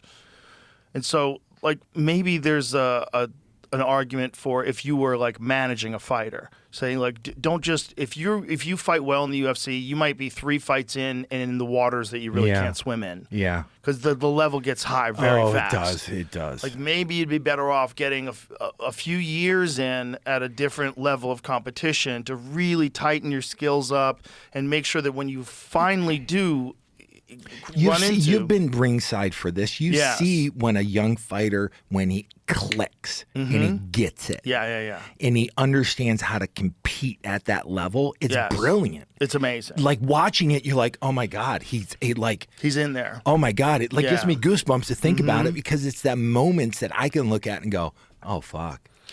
And, it's a beautiful creation. It's like a testament to the amount of hours worked. Like, it better than anybody alive. When you see someone perform at like a super elite championship level, you go, you know how hard that motherfucker had to work to get to what you're seeing right now? It's even, and this just brought this up just as a thing, like DJ playing me in the movie, you just don't get there. Right. It doesn't happen by magic, right? Right. That's fucking work. That's work. That's For a him lot to of become fucking you, work. Oh my God, he became you. Like he got all of your mannerisms down, like down, not like a simile, no, a facsimile, no, like like creepy down. like he even said he fucking walks like me. He even got my little fucking walk. I'm like, did get the fuck. walk like you, man. I'm it's like, nuts. where do you hire a walk coach? Well, the crazy thing is, like, that story was made for him. Yeah, it was. That was made for him because you have to be that big to sell that. Yeah. And you can't get that big that quick. It would take you forever. No, we were talking about this the other day with DJ. Is that like there's like through the history of like movie making, there's been actors that have like I'm getting big and they go eat Ben and Jerry's ice cream. And then there's like watching the whole transition of what DJ was doing and how he's like, well, I just don't need to be big because that's one thing. I need to be big, but put on quality of what I'm doing. And so it's these fast twitch. It's like a wrestler, fast twitch fibers. You look at him and go, oh shit, he just didn't get big. He put on specific muscle for what he was doing, and to be able to go through everything and understand he secluded himself. He literally locked himself away for 11 weeks up in Vancouver and didn't bring his family up, which I guess he normally does, and just went through his training camp. Jesus. Like going, fuck, okay. Like every day, same routine, get up, do the same routine, do this. I was up there for fight week, got all of his stunt guys all like, this is foundationally, because I'm not going to teach him wrestling, 25 years of wrestling in fucking a month, right? Or 2 weeks or a week or an hour. It's like, okay, but let's get foundational pieces, right?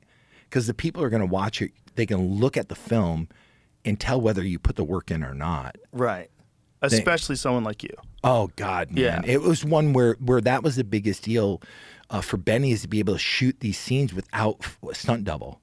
Going because it just detracts from what he's trying to do as a filmmaker. Right. How do you shoot this whole entire? Well, I'm going to give DJ foundational pieces of like changing your level for a double. Like, here's where you get, and like certain foundational pieces you have to have, and then like I told them, once you get to a certain point, everything from that point on is your own.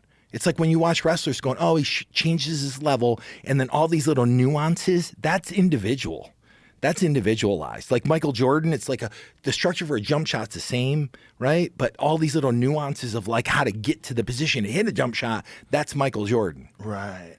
Right. So I go like when I shoot a double leg, like lowering your level, that's foundational, fundamental, right? It's like attacking without my arms out, in tight, that's fundamental. But once I hit the person with the attack, right, double leg, everything from that point going on is my own. Whether I tip him this way, tilt him this way, run him forward, run him backwards, sit down, change that. It's all these little nuances. I go, we need to do foundational and then you're good. So it was a lot of work for him to get to that foundational point. And once he got there, it was like, okay, you're good.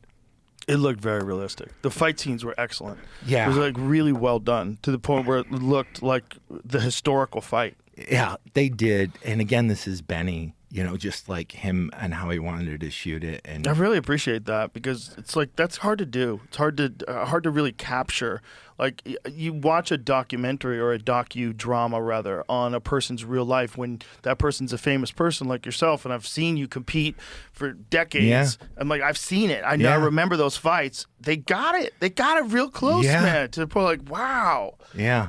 This is it's really well done, and it also like it looks realistic. It doesn't look, sometimes fights look a little corny. Oh my God, that was the one thing we were talking about. Going, there's always going to be a space for a Rocky fight, right? Sure. Literally, nothing wrong with Rocky. Nothing wrong It's at all. fun. But that's not the film they were shooting. They were shooting like this is how do we create something that pays homage to, and something you can build off of, and somebody can look at it and go, oh wow. I think it's important if we're talking about Rocky, though, we have to say Rocky 2, 3, 4, 5, 6, 7, 8, 9, 10, whatever the fuck you got out to. But Rocky 1 was real. Oh, my God. That cry. was I literally, I remember being in the theater and literally watching it and just like as a kid, watching it and like, I wanted to be Rocky. Dude, I drank a raw egg and I ran around the block as soon as I got home. Oh, yeah. 100%. I mean, you're like, holy shit. Yeah. That was a great movie. Oh, and they tried to unbelievable. push him out. They didn't want him to play the lead. Who wrote that movie? Oh my God, he won an Oscar for that, right? It was amazing. Yeah, it's a great movie, and it's a weird movie. It's a weird movie. It is, because that's the classic underdog, overachiever, but he doesn't win. There are guys like that, man, and that's what's crazy. There's guys that like are hyper fucking talented, but for whatever reason, they just never. Buster Douglas. Yeah. Oh my God. Yeah. Buster Douglas. Yeah. Buster Douglas got it together for one fight against Mike Tyson and pieced him up. Yeah. And did it artistically. Yeah. He was hitting him with a jab followed by a left hook, just whap whap, and it was beautiful. The movement. Wasn't that in Tokyo? I believe it was. Yeah, Tokyo Dome. Yeah, I believe you're right. Yeah. That was one of the craziest. Yeah. I'll never forget that. I'll never forget that. Because his mom had died. Yeah. And he just got it together for this one fight. Wow. And if it was one fight, he showed everybody what he had. Yeah. And it was amazing. Never to be repeated. Never. And then Holyfield knocked him out in the next fight. Yeah. Yeah, gosh damn. Oh, but like unbelievable. that one fight, man, he got it together and you go, wow.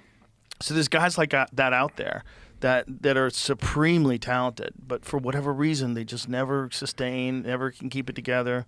It's a mental thing. I mean, all of it is, right? I mean, just like you're saying, like the outliers. It's a mental thing that they have that a level or a gear they can get to that everybody else just can't. It has to be, or there's got to be something they're doing that's so different, and everybody's trying to figure it out. Like, what is he doing? Yeah. And it seems to boil down to almost always dedication. It's like, how dedicated are you to it? And are you so dedicated that you're really willing to objectively look at what you do good and what you not so good and change that and fix it and really tighten down your diet and really like get religious with your supplements? That's the ability to be able to be just have this self-perspective, right? This in-depth honesty. Because a lot of it, like I literally, before Chris Campbell, right, I was just talking about, I thought I was training fucking hard. I thought like I'm training fucking hard. And he just grabbed me by the hand and he goes, no, let me show you what hard is, right? And so it was this routine where it's like, it's in college, my senior year, 6 a.m., I'd get up. He would pick me up. And I wouldn't be a minute late. I had a chair that I put next to the door that I slept in for the last, because one time being late, he just throttled me. And I'm like, it ain't never happen again. Ain't fucking ever happen again, man. You slept in the chair? Slept in the chair next to the door. You know, it'd be like, all right, fucking, because he would just give 2 beeps, beep, beep, and like, all right, I'm up. You know, and fucking out the front door. We'd go to the gym. We'd train in the morning. So we'd do wrestling drills, stuff like that. And then I would do cardio or strength. He would go to work. He was a full-time attorney. He'd go to work all day. I would start practicing with the wrestling team, warm up, and then I'd wait for him to get off of work, 5 o'clock. And then we'd train for a couple hours and then get up and repeat. But it's this level of intensity with everything had intention. There wasn't anything that was left without intent. Right. You know, from how we drilled, how we trained, everything was very focused and intentional.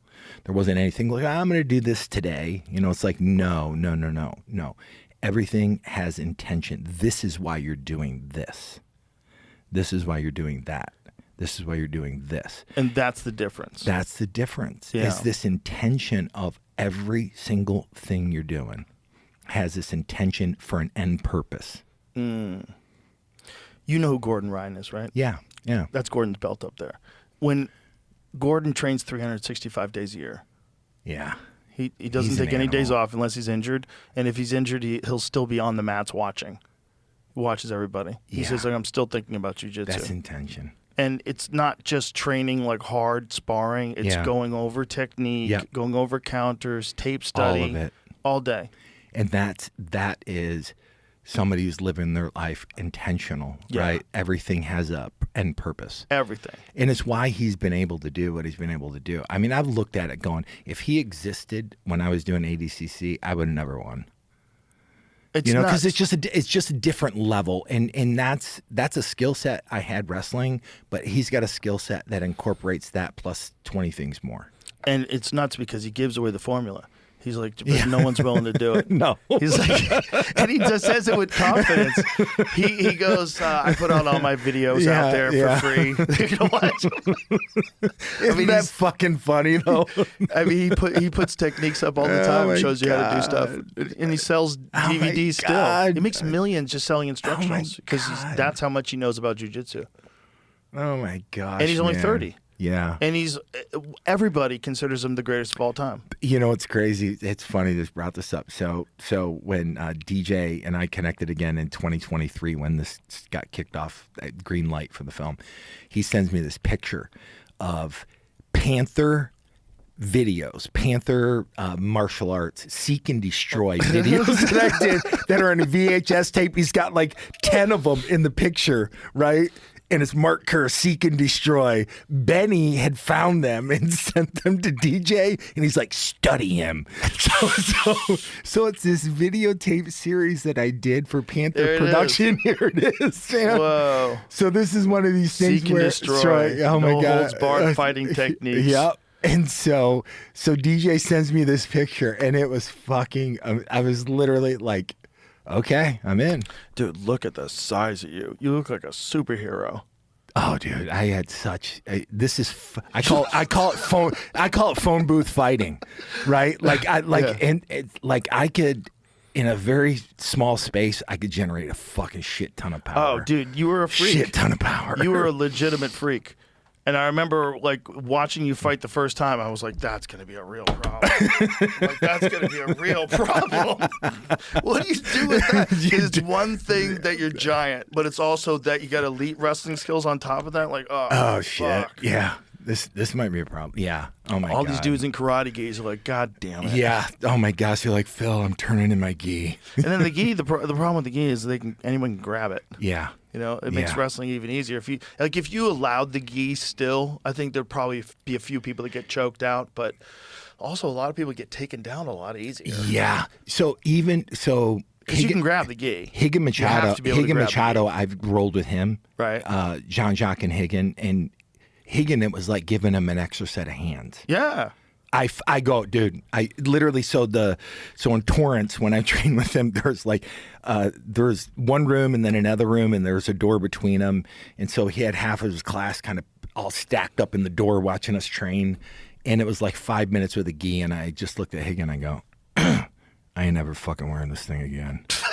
Fucking, or take the gi off, man. Fucking here, have it back. 'Cause it's like, fuck. It's a weapon. Oh my God. Yeah, it's a weapon. Especially the guy who's got really good collar chokes. Those guys are terrifying. They get that thumb behind your neck, Oh and you're my like, God. oh Christ. It was like he was getting me in positions. He would tie up an arm like with a gi, and I'd be like, "Fuck now he's got like Yeah. like what the fuck, dude?" It's a totally different thing. You have to really be aware of grips and and you can't explode your way out of stuff. That's what the argument for the gi is defensively, that you have to get out of every position with technique. You can't just pull your arm out. Your arm's stuck. So you have to figure out the right way to do this. yeah. Where you don't expose yourself because they have too much friction. It's been a minute since I'm like, no friction.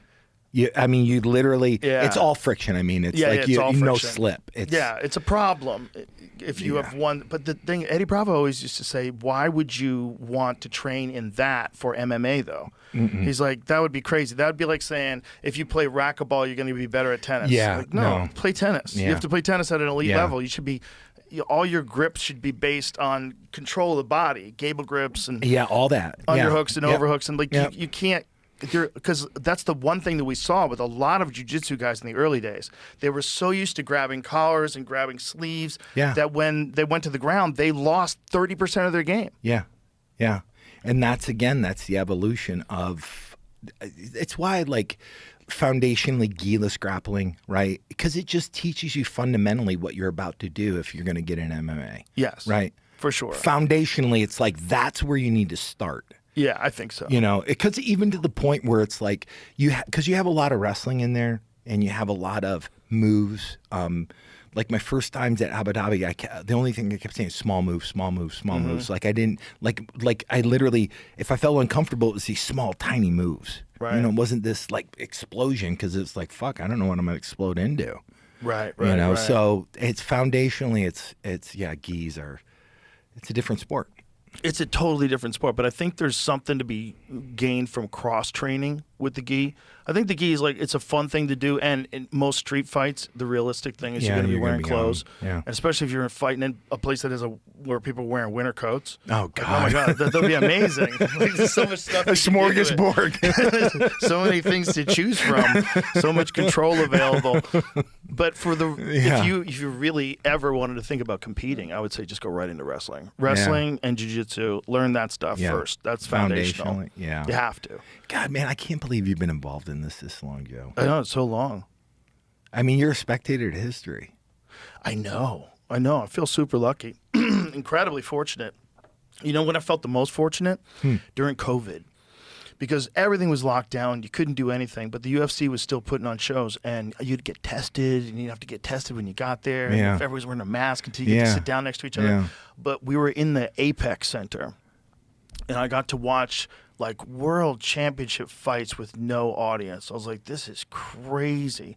And there's only one of maybe there's 100 people in the whole room that are getting to watch these fights. Like when we saw Stipe fight Francis Ngannou when Francis beat him for the world title, there was no one in that room, man. Wow. It's crazy to watch. Wow. If you watch it today, it's such a weird video because it's an elite performance by Francis in his prime, where he's like seek and destroy, going after Stipe and patient. You know, it's when DC started calling him Patient Francis. Yeah. And dude, there's no crowd, and it's kind of eerie. Wow. It's eerie. Because when he KOs him, and you hear people go, whoa, whoa, whoa. You're like, it's like people kind of freaked out. Wow. That's unique. It's very unique. And I was like, wow, there's so few people that get to be here. Oh, my gosh, yeah. While this fight is happening. Yeah. Like when Justin Gaethje fought Tony Ferguson. Oh, my God. We were in an that's empty arena. Wow. The arena was completely empty. It was only the UFC crew and only the people that were working around with the UFC. Oh, my God. There was no crowd. Wow. And if you watch that today, it's bizarre. Oh, my God. So I even thought, like, my first fights in Japan, how quiet the crowd was. But not that quiet. There was no one there. The Justin Gaethje Tony Ferguson fight, there might have been 100 people, 200 people in the whole fucking arena. It was nuts. It was like totally God, that'd quiet. be so spooky.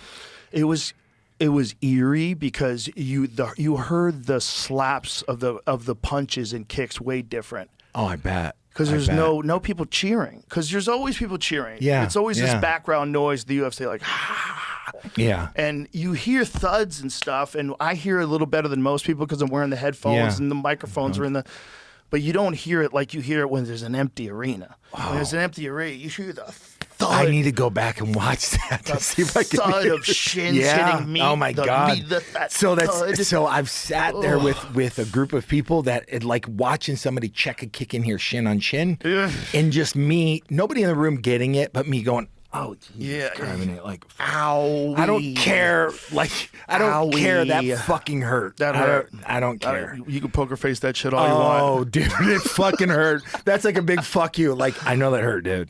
I know that Yeah. hurt. I know that hurt. Man. I mean, the COVID times were dark times, but it did make me feel very fortunate to be working for the UFC because to be there live as a person who's like just loved this sport since it first started, to be there live while those fights were going on, I'm like, this is nuts. That is just one of those where, again, money can't buy that. I mean, it's just No. one of those experiences like I've had a couple through this process of filmmaking where it's like no money on earth could buy that experience. Like in Venice, standing there, like literally, like I'm crying because, like I said, it was at the end of that, it was like therapy, watching me and literally settling into like, wow, man, I was a dick. I just was really hard on everybody around me. And then having Benny next to me, DJ next to me, feeling their emotions and feeling DJ's emotions because they'd never experienced anything like it either. Well, I think anybody trying to do what you were trying to do is got to be a bit of a dick.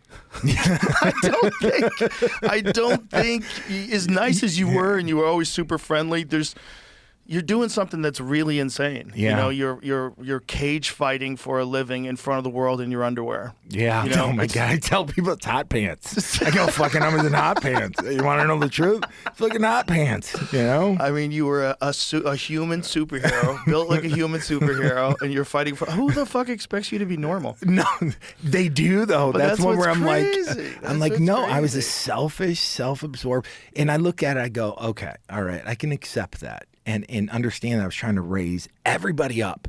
Yeah. And if you couldn't get with a fucking program, I didn't have patience for you. Well, you had gone through, like what you were talking about, these camps, and you had gone through the kind of training that's required to reach the level that you had reached. You know what's in there for everybody, and people that don't want to come aboard, you get mad at them. Oh yeah, Yeah, it's like you're gonna hold me back. yeah, and that's part of it, like understanding, like I just didn't have patience for it because I didn't have time. I didn't have time for it, right? Yeah. It's understanding like I know that I only have X amount of fucking fights in me, and I Right. got to try to maximize, and that's not going to work, Right. because a lot of that was assembling people that were accountable to me, right? And money can hold people accountable in a certain degree, but at a certain point, it's like, the training partners I had around me, it was like, hey, I can help you get to the next level. Right? That was Yeah. kind of the enticement. Yeah. You just need to make a commitment to me, Right. right? Make a commitment to me and I'll give you that little piece that you're missing. And that was kind of the part that I helped, go, okay, my training partners, be accountable to me and I'll help you with that little missing piece of how to be a professional. And so I just didn't have patience. I didn't have patience. And it's one where I'm nice, I'm cordial, all this other stuff. But, at the end of the day, I was demanding. Do you think that maybe that kind of drive played a factor in you having an issue with substances? Yeah. Because you just wanted relief? Yeah. Maybe relief from the mindset? Yeah. Part of it was that, you almost, I almost buy into the bullshit and I can never be this perfect being that I was trying to be. And so I'm always falling short. And that feeling of always falling short and this just like, I couldn't live up to what I thought I needed to live up to. Right. And so that was hiding and, I'm just going to get a little relief from it. So I can unplug. Right. And it was just one of those where it started with pain, realistically. It started like, fuck, I'm doing something that inherently I'm going to have pain. Yeah. And it was this progression from that of like, from pain to I didn't know what an opiate addiction was. Yeah, in all fairness, I think we should tell people back when this was all going on, the opiate epidemic had not occurred yet. Yeah. And people did not know. And they were also telling a lot of people when they were taking these pain medications that they were not addictive. Not addictive. And they It was argued like, it in court. fuck. They argued it in court that it was not addictive. Oh my God. Which is really crazy. Which I didn't understand. Well, why. fuck, I didn't understand. Like, when I took it to the level that I took it, when I stopped, or tried to stop, I didn't understand what being dope sick was. I didn't understand, like, getting, like, physically sick because I don't have the substance in my body. Like, I would get diarrhea. I couldn't walk from here to the end of the room without having to sit down for a half hour. It's almost like a parasite. It is. It's almost like a parasite that needs you to keep feeding it to stay alive. Because, like, how else could getting poison out of your body be bad? Yeah. How nuts is that? Yeah. That you Oh, it's want just so it fucked bad, up. you want to get it, you want to get the poison back in you. Like, what kind of weird And biological mechanism is that? The crazy part is the first recognition of, like, that I'm stuck, that I don't know the answer of, like, because I'm caught between, you know, like, all right, I'm going through this physical withdrawal and everything else that comes with it, or I'm just going to go seek the thing that's causing the physical withdrawal because it makes me feel better. You know, so you're caught in this loop of just bullshit, right? And then you go, I'll just have a little. Yeah, just that's it. I just need to feel Just a better taste. just a little bit. And, you know, so it's one of those where it's like there wasn't the internet back then. I couldn't fucking get on and, like, oh, let's Google something. You know, it's like, wasn't that? So It's how like- did you figure out that, when did you realize, like, I've got a problem? God, man. I always, from probably age 14. Really? Yeah, I knew when I first drank, first had a drink that I drank until I was drunk. Like, because that was this taste of Jack Daniels, and it was like, oh, this feels good. It was like not a normal reaction. Looking back on it, going, oh. So I've always had a propensity towards it. And then, you know, it functions both ways because I get addicted to the sport. I get addicted to the routine. I get addicted to getting in a ring and taking someone's will. I get addicted to the crowd, the championship, the adulations, this. It's like, that's who I am, right? Right. And it's a contributor to my success, but it's also a contributor to my demise. You know, in both ways, it's like, you know, from an early age, I understood, like, hey, you know, this could be a problem. You know, and then when wrestling came along, I didn't drink during wrestling. Like, during that whole season, I didn't drink. You know, in college, I didn't drink during wrestling season. Like, when it's like, okay, you know, I'm in recovery. I have 7 years of sobriety now. And Congratulations. So, yeah, That's awesome. I mean, it's for me, it's one of those foundational things of, like, oh, that's what I've been missing my whole life. Yeah. And you keep repeating that term for a good reason. Foundational is everything. Yeah. Right? Like, Oh. having, like morals and ethics, that's foundational. Foundational. Having your health, that's foundational. Yeah, Yeah. yeah. I mean, because it's one of those where understanding, like those are the building blocks. Because if I don't have those things in place, nothing else fucking stands up. Right. Of course. You know, I mean, Yeah. it sounds like the duh. No, yeah, right? but it's an important thing to reiterate because everybody should hear it. You know, and It's coming, a huge part. It's a it. huge part. it's it with most things in life. Most things in life, you have to have structure, some kind of structure. You know, figuring out, like, my son, what makes him function, structure. He's told me this. He goes, you should have been harder on me. I'm like, fuck. I'm like, okay. I'm like, all right. I didn't That's know. hilarious. You know, That's like, hilarious. I didn't know. I'm going to give you 4 stars, Dad. Yeah. I could have given you. I could have given you 5, but you weren't fucking hard enough. I'm like, fuck off. That's hilarious. Yeah. But he functions best with structure. He's Yeah. just one of those individuals that are built like that, right? Well, I think part of that is kind of probably have seen what you did and genetics, and there's like some learned memory Yeah, in there. I would think probably. so. I would think I think so. there is. And I don't think we totally understand where personalities come from. It's a mixture of, like, spirits and hormones and genetics and where you are born and what part of the fucking moon's facing this Yeah, way. oh my God. Yeah. I always wondered if that shit's real. Oh my gosh. It's like, yeah, well, Jupiter's orbiting around my Yeah. Saturn. And I yeah, always like, wondered, fuck. like, why are they so into this? Is there Yeah. something to this? Because if there is, I would feel real stupid if I was ignoring it the whole time. You know what? Listening to Joe Dispenza, some of his stuff, it changed my whole. It's changed some of my perspective of how, like, just having. We're energy, right? We're energy, and your emotional energy is transferred to me. It's like why I was addicted to Dawn, because of that exchange of negative energy, right? Yeah. Back and forth. It's like being an addict. Right. I'm addicted to the drama. You're also addicted to making up. Yeah, that's the other one. Yeah. Because that's a feel good too. Yeah. Right? Sometimes people want to get in fights just so Just that to they make can make up. Hell yeah. I mean, it's the whole process of that fucked up shit. It's how fucked up. Called fun.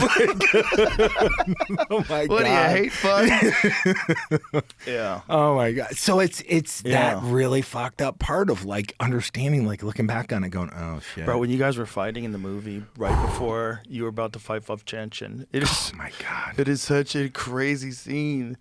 It's really well done, man. Oh my God. It's really well done. It's how Emily flips that switch of like, fuck you, motherfucker. Yeah. You wanted me to come. It's just like, oh my God. It's like, fuck. That's what amazing. does it every fucking time. It's amazing. Of like that little like, Yeah. oh God, I guess I did want her to come. I'm a fucking asshole. It's man. amazing. Oh, it's my- so realistic. I mean, they nailed it. They really nailed it. How weird is it for you to watch like a segment of your life be recreated in a movie?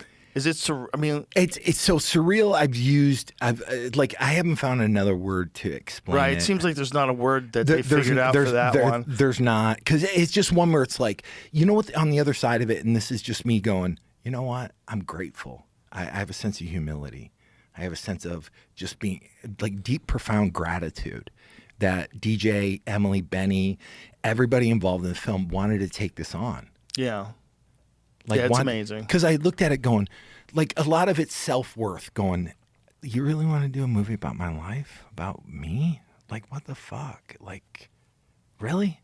And then understanding like what they see in me and the belief they have in the story and everything that's around it. Because at Yeah. the end of it, it's redemption. It's like where I am today. I'm so thankful that I have my health. I'm so thankful that I have my sobriety. I'm so thankful that I get to experience these things and share, my experience, strength, and hope, they call it, right? With other people and give them going, look at all the fucking bullshit I went through, and I'm on the other side of it. So whatever you're going through, anything's possible. Yeah. Anything. Truly. I mean, and the thing about what you did is that, like I said, I thought it was so brave that you did it publicly when you did the Smashing Machine documentary. And I was thinking, like, were you happy that you were getting on film? So, like, maybe this, like, would make you get clean? Was there any of that? Ooh, there's a little bit of that. Yeah. Because part of it is that I didn't, at that point, the only person on the planet that knew what I was doing was Dawn, right? Nobody else on the planet knew what I was doing. And so when John had put the camera down, and he's like, dude, what the fuck are you doing? Like, you're not being truthful with us. And I'm like, well, at that moment, I could have went, fuck you, get the fuck out of my house, you're done filming. And there was this moment where it was like, I needed to tell somebody, and I go, okay, like, here's what I've been doing. And I don't know who to tell, I don't know how to tell it. I'm just going to show you. And that's when it shows me shooting up. It was that moment where I'm like, you want to know what I'm doing? Well, I'm going to show you. Because it was one of those where it's like, it felt like a weight got lifted. Right. Like all of a sudden it's just like, oh, fuck. Did you ever think about not going through with the documentary? Yeah. Yeah. So here's what they ended up doing. So I didn't see one stitch of footage at all until I saw the complete documentary in Los Angeles at the Dolby Sound Studios. So it was like a couple of years. Wow. Not a second of footage. So I sit down, the documentary as it appeared on HBO, right? And the filmmakers aren't watching the fucking film. They're watching me watch the film.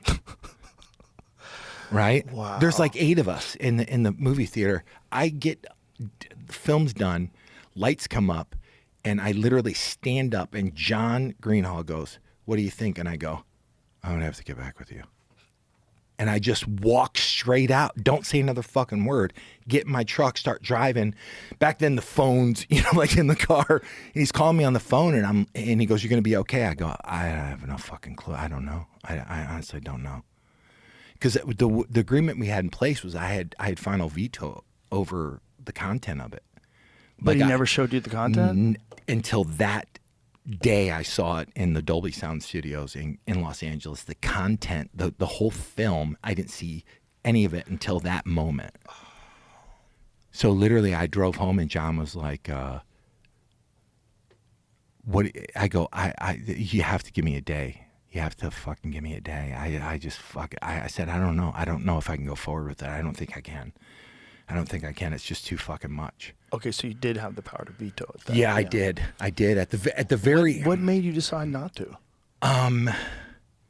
John had said something to me like, I guess it's like a parable where it's like, if you live your life and you've saved one person's life, you've had a worthy life.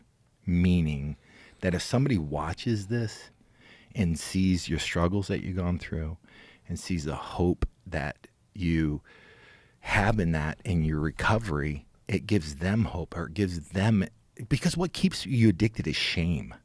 The shame of what I was doing. It kept me quiet. I didn't who the fuck am I going to tell? Right. You don't It's want them to shame. know. No, you don't want them to know. Like, fuck no. And so that shame is what usually keeps people. But if they see me in the film go through this process and this deep revealing process of what was going on with me, it gives them an opportunity to go, "Well, I can ask for help too." When you got through the film, Yeah. how long did it take you to get clean? I got clean off of morphine, off of the Nubain I was doing, right after, all the way through the Volchanchen, or all the way through the Fujita fight, and I was clean started drinking, which is a whole nother topic, but I hadn't done narcotics in probably like 3 years after that, and then I started up again, and then it was this process of like start, stop, and then the thing that predominantly dominated me was alcohol, because it's socially acceptable, easily accessible, all these different factors of it, and so that's eventually, like I've said, my mom passed away September 3rd, 1996. And so my son knows this. And so my sobriety date's September 4th. And so my son asked me that day, September 3rd, he's like, "Dad, I know you need to drink today because your mom died, but would you stop tomorrow?" And at the time, I thought it was just another empty promise of like, yeah, I'll stop. And next day I got up and there's just something a little different, or whatever it was that day. And I stopped asking the questions why, because it's irrelevant, right? And from that day till today, I'm sober. Wow. Yeah. Makes no fucking sense. But it does. It's like you get better at sobriety, just like you get better at all other things in life. Yeah. Right? Yeah. You get better at figuring out why. And, there's also the reality that I think a lot of people need to take into consideration when it comes to fighting, is that a lot of guys they're self-diagnosing or self-dispensing something to make themselves feel better. Yeah. Because they've taken a lot of damage. Oh, yeah. And they feel like shit. Yeah. And alcohol is a big one. A big huge. contributing factor. Huge. A lot of former fighters become alcoholics. Cocaine's another one. Yeah. Because it's one of those where I thought, I literally woke up, Joe, and this is no shit, like waking up going, okay, I don't know what's wrong with me, but there's something fucking wrong. Like there's something wrong with me. And understanding like all this different stuff, head trauma and all these different things and factors, I literally thought I was like going off the deep end. Like I was like, okay, alcohol or drugs was the only relief I got for what the fuck was going on in my head. So the thing, what did was it past a specific fight? It was literally it was after 2006. it's like 2006, 2007, 2008. I stopped fighting in 2009. I didn't know what else to do. All my identity was tied up in being a fighter, you know, and understanding like these simple words of like, fighting's what I did. It's not who I am. Right. I'm much more than that, right? Right. I'm much more than a fighter. And understanding once I got to that point, you know, it's like that's when some of the relief came in. But part of it, my head, like, there's something fucking, I don't know what it is. Mm-hmm. And so I was just seeking relief because of like, there's something that's fucked up in my head. And I didn't know what it was. Didn't know what it was. Still to this day, I look at it like, you know, I call it a God shot because it was one where it's like something needs to change because this is unsustainable. You know, unsustainable with the alcohol, unsustainable with what's going on in my head. And, you know, get sober, things quiet down. You know, it's actually quiet down. That first year it took that of sobriety, it took to clear out all the bullshit that was in my head. Going, I just need neutral, right? And once I hit neutral, it's like, oh, wow, I can build on this, you know, so... It's been incredible. It makes no sense at all, but it makes perfect sense. No, it does make sense because you're willing to articulate your deep thoughts, your very vulnerable thoughts on, you know, who you are as a guy who was, you know, one point in time one of the scariest fucking human beings walking the face of the earth. And you're, you know, that's important for people to know and to hear and to recognize that, like, man, a lot of people can get caught in that trap. They can. Don't think you couldn't. Yeah. You know, just be a little bit more compassionate and understanding and appreciate people for telling a very difficult truth about their life. Because I think people need to hear that stuff. They do. They do. Like I said, you know, what I understood, like, giving them the permission for the documentary, saying to John, going, okay, if this could change or help one person, then my life has value, right? Because I helped another person. And then when it premiered at HBO at the studios, this was like the whole crowning moment, is having like a 65-year-old grandmother come over to me, who I would have nothing in common with, and say to me, you know what? That was beautiful. My grandson, he's got a drinking problem, and I don't know what to do. Wow. You know, it's like this door had been opened where she felt comfortable to sit down and talk with me about her grandson. And it was like this moment of like, oh, fuck, this is what it's about. Mm-hmm. It's about opening that door up so people can connect and go, well, if he can do it, I can tell my truth. Right.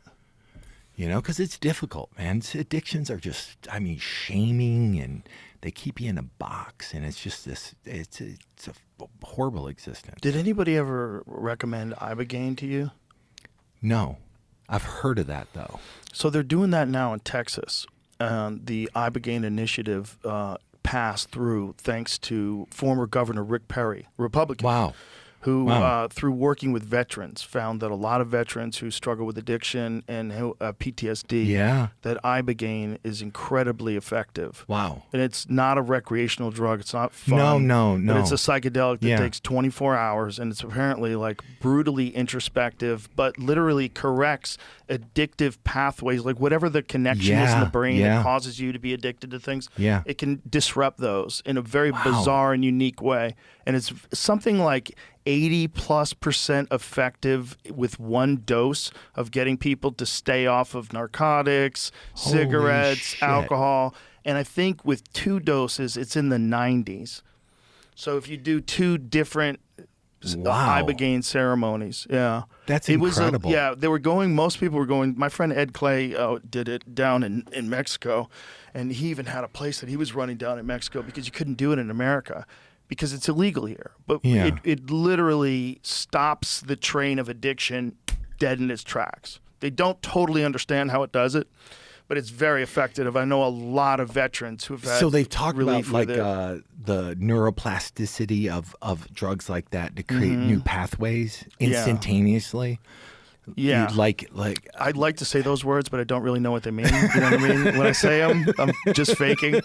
I I know that's how you're supposed to say it, so I'll say it, but respectfully, I don't know what the fuck's going on in your brain. Neuroplasticity or something about it. What I do know is my friends that I know that have gone and done the Ibogaine, it's been massively effective. Wow. Get them off drugs, get them off drinking. Wow. get them, they just change their perspective. They go, okay, I get it now. They just realize where they were tripping over their own dick, like what they were doing wrong. That's incredible. Yeah, quick.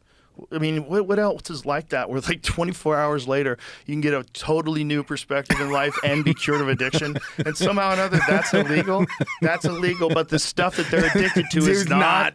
Oh my God, that's like, that's We're in fucking bizarro bizarro land, world. right? Oh my God, Total bizarro world. Yeah, none of that makes sense, man. I mean, it just that's a whole nother rabbit hole. It really doesn't make any sense. Yeah, no. Like what we just said makes no. It should be like, no, it should be the opposite. Yeah. It should my be the gosh, opposite. man. This is so stupid. Because it's just one where it's like, if that stuff existed back then, it would have cut short. It did exist, but it just didn't exist here because Yeah. we're corrupt.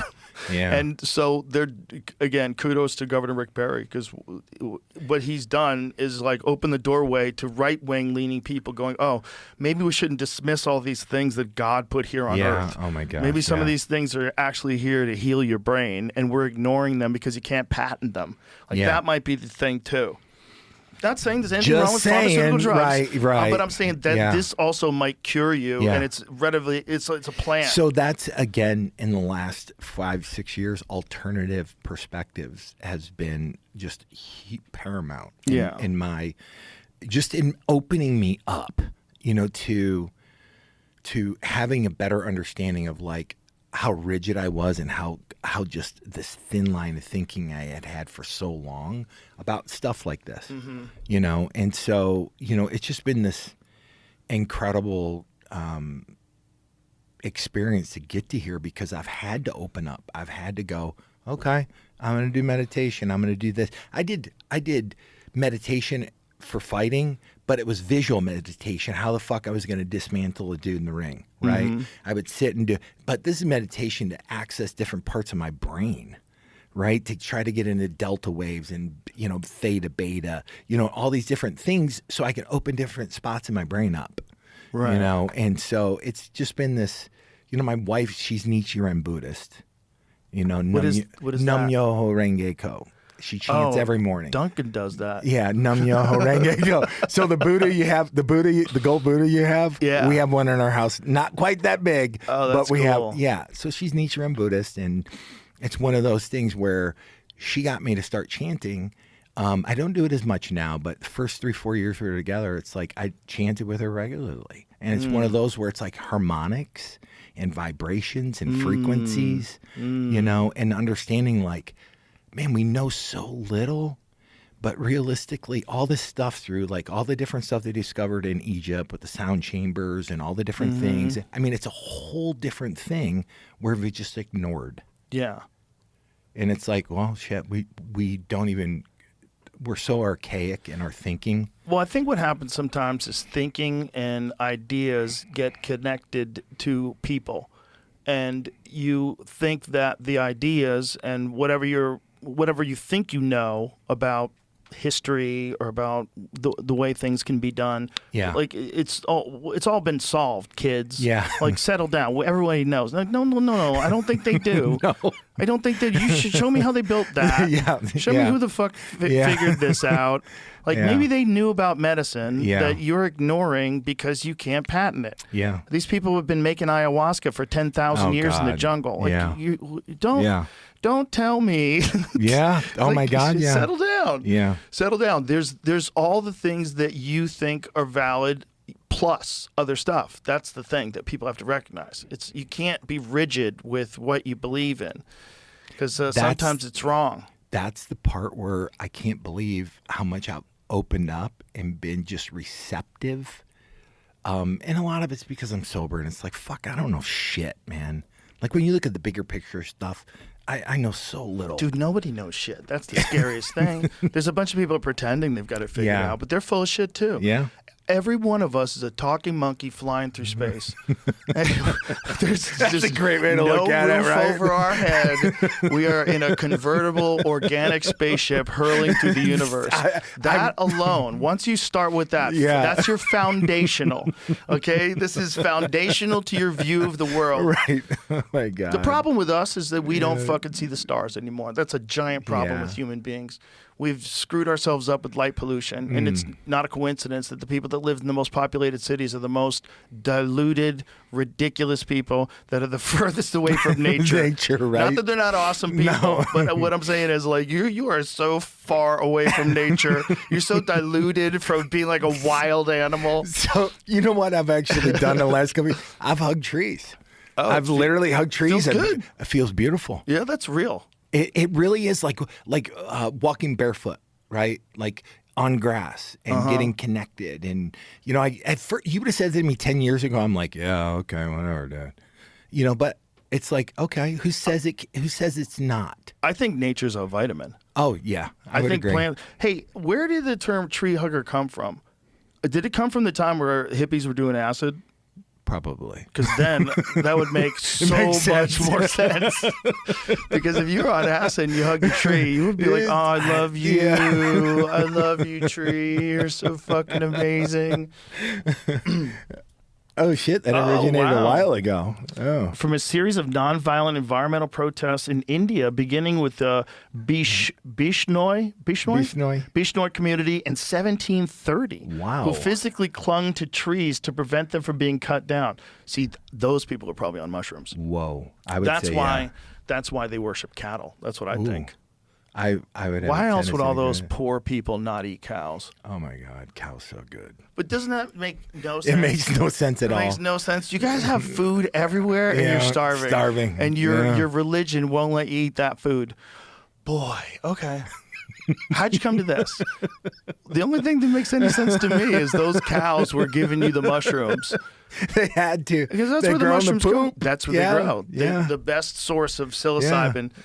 Is cow poop. Duncan used to live in, my friend Duncan Trussell used to live in Asheville, North Carolina. Yeah. And the farmers out there used to put a certain kind of feed into their diet to make sure that fungus couldn't grow in their shit. So that the kids wouldn't go in the field and Oh pick my the mushrooms. God. Because there was so many my spores God. in that area. These kids would go and just get bags of mushrooms and go to other planets. So the farmer had to feed his Oh my cow God. some Where is this? 'Cause I anti-mushroom. want to see if it's still there. I wonder Oh if my it is. God. I bet there's parts of this country where they just grow naturally all I over would the place. I would imagine. Because once those spores get out there, I would imagine. Yeah. I would imagine. I was supposed to actually go down to Brazil and ayahuasca. oh really? Yeah. Yeah. Isn't it crazy that you have to go to Brazil to do that Yeah. too? That's nuts. Yeah. That all these A things. friend of mine, we actually went down to stem cells in Panama. It's called Origins. And so we go down there and he starts explaining like this. For him, it was like seeing the face of God. He said it changed his whole entire being. And he's like, it's in the jungle. So there's no like, it's, yeah. exactly. And he goes, it's life changing. I just picture Alex Pereira walking towards Dude, totally, man. Totally. Like, that's a scary motherfucker, man. I swear He's to the God. scariest. Oh, dude. His walk-in is the Oh, scariest, my bro. God, man. It's the dopest too. Oh, it's, that music it's starts this playing. taunt. It's this, like, Yeah. I'm coming to Yeah. get you, and Yeah. nothing you could do about it. Yeah. Yeah, he's built for one thing. And I bumped into him in Chicago, and it's like, he's built for one thing. He's built to fight. Yeah. He's built to fuck you up. Oh, he's built to He's fight. a weirdly strong guy. Oh, yeah, like literally, it's like he shouldn't be able to do what he's doing. It's Right. like, you know, I go, there's no wind up in his kicks, his low kicks. Nothing. There's no tells. No tell. Like you And look he's at sneaky. it, it's really sneaky. But he's got unbelievable power. Oh. But the thing is, he puts it together with technique. It's not like he's just waiting after you, trying to exchange with you and land first. No. No, he's setting you up. And while he's setting you up, he's taking your legs away, and you're not seeing the tells. 'Cause Oh they're not my there. God, His they're not hips there right at in all. front of His you. hips. Wow. Yep, that's Wow. it. They don't move. I was By trying the to time explain. you think it's coming, it's already there, and you're like, Oh, "Bud." Ooh. and that's the whole thing is that you go, okay, you're thinking you're going to pick up on it, and it's like, Mm-hmm. oh, you're never going to. Yeah, he's very clever with that, and he does it with both sides too. He's just as good with the left leg with a As switch yeah. kick when he's fighting Yeah. a southpaw. He just starts chewing up those calves really Oh, my quick, God. man. I can't believe that even a thing. Is that nerve? I think from the Yeah, it's a horrible nerve. Oh my That God. wasn't a thing when you were fighting. No, it wasn't Crazy. Oh my God! It's just You have to know it now. oh my gosh! Like looking at it, going, oh my God, he's taking him out. He can't walk. Look at Yeah. it's like 5 kicks in. You're like, oh fuck, he can't push off of Isn't it. it crazy that you went your whole career without seeing that? I like where did, like who discovered it? Michael you know? Bisping. Yeah. Even Michael Bisping said it. I went through my whole career without getting calf kicked. That's so crazy. Yeah. He was And- world and, champion. Never got calf kicked. Like that's a good thing. Yeah, it was just That's a amazing. really good thing. But it's amazing that it came along so late. It's because it's unbelievable. You would think that something that looks that innocent is so debilitating. Well, Benson Henderson was the first guy to start implementing it in the UFC. And then Mighty Mouse did it to Henry Cejudo and made his leg go limp. Did you ever remember that? He started doing it. But this was like around the time where it started catching on. There was one fight between Dustin Poirier and Jim Miller. Oh, that was a Yeah. horrible one. Yeah. There was a lot of calf kicks in that fight. Yeah, I mean that's a copycat league, right? It's a copycat Yeah. thing. Like watching another fighter going, "Shit, I'm gonna try it." But now everyone has it. Yeah. Everyone has it. You have to have it, and you can't take too many, No, no matter who you are. no, it doesn't matter. I mean, it's just one of those where So vulnerable. It's one of those where it's like, there's other than checking it or getting out of the way, there's not a fucking shit you can do. Well, Pereira has a very interesting way of checking it. So he checks it like the hacky sack way. Do you know what I'm Oh, talking yeah, about? yeah. So Yeah. like when you throw a kick at him, he just lifts his leg. Yeah. He just lifts Yeah. he has his knee there and he just picks his leg up. Yeah. And so the kick just kind of goes with it. And Yeah. he goes, it takes Boom. all the impact Taken of away. it. Wow. Because he was saying, as far as checking it, like you don't want to check it because it fucking hurts No. too much. Yeah. Oh my like God. even if you're just checking it, now that leg is fucked up. Yeah. Like, why check it when you can just do that like hacky sack thing? And he was showing us with it, like, see, oh, that's a different one. He does that one. That's a different hacky sack one where he uses the back of his foot. Yeah. But what I mean is he is picking up his leg, like at the knee, his ankle is coming up parallel. Yeah. to the I know floor. exactly what you're talking about. You're not going to see it, but he's just, he's clever. There's a lot of cleverness, and it seems to be very creative, like the style that he Yeah. has, like Yeah. how he figures out how to, because he knows he's just got to land one. So he's got these very creative little ways to chop at the legs. Yeah. I hit you still with this. think Sean O'Malley's got the best feints. Oh, he's got phenomenal things. I mean, just so I remember watching him before he got to the UFC, and a friend of mine was like, "No, you got to watch this kid. You got to watch this kid," you know. And watching him going, it would be like this just again and again and again, and just realizing, oh fuck, that's what he was setting up. Yeah. it was 14 feints, right, to get to what he wanted to get to, and then it was like a feint here, feint on this side, feint here, and all of a sudden he's got a tendency, and now it's like attack time. Did you ever see the Eddie Wineland one? He feints an uppercut and he comes over the top with the right hand. I've seen it, but I haven't seen it. Oh, you got to see it. Yeah. It's so pretty. It's one of his prettiest knockouts. He stepped in, like feinted, And then- like he was gonna throw an uppercut and turned it into a left Shit. hand. Oh my god. It was so clean. Yeah, he's Look, done watch some this. stuff. Watch this. Watch how he It's feints. amazing. Look at that. He feints a left uppercut and comes over the top with the right hand. God. Watch that again. And that's one of those That's where, so where crazy. that's oh my god, that's silly. Bro, that's so beautiful. Oh my god. That's like one of those things where it's like you can't teach it. You can't teach that stuff. It's so slick. It's such a slick move. Cannot teach it.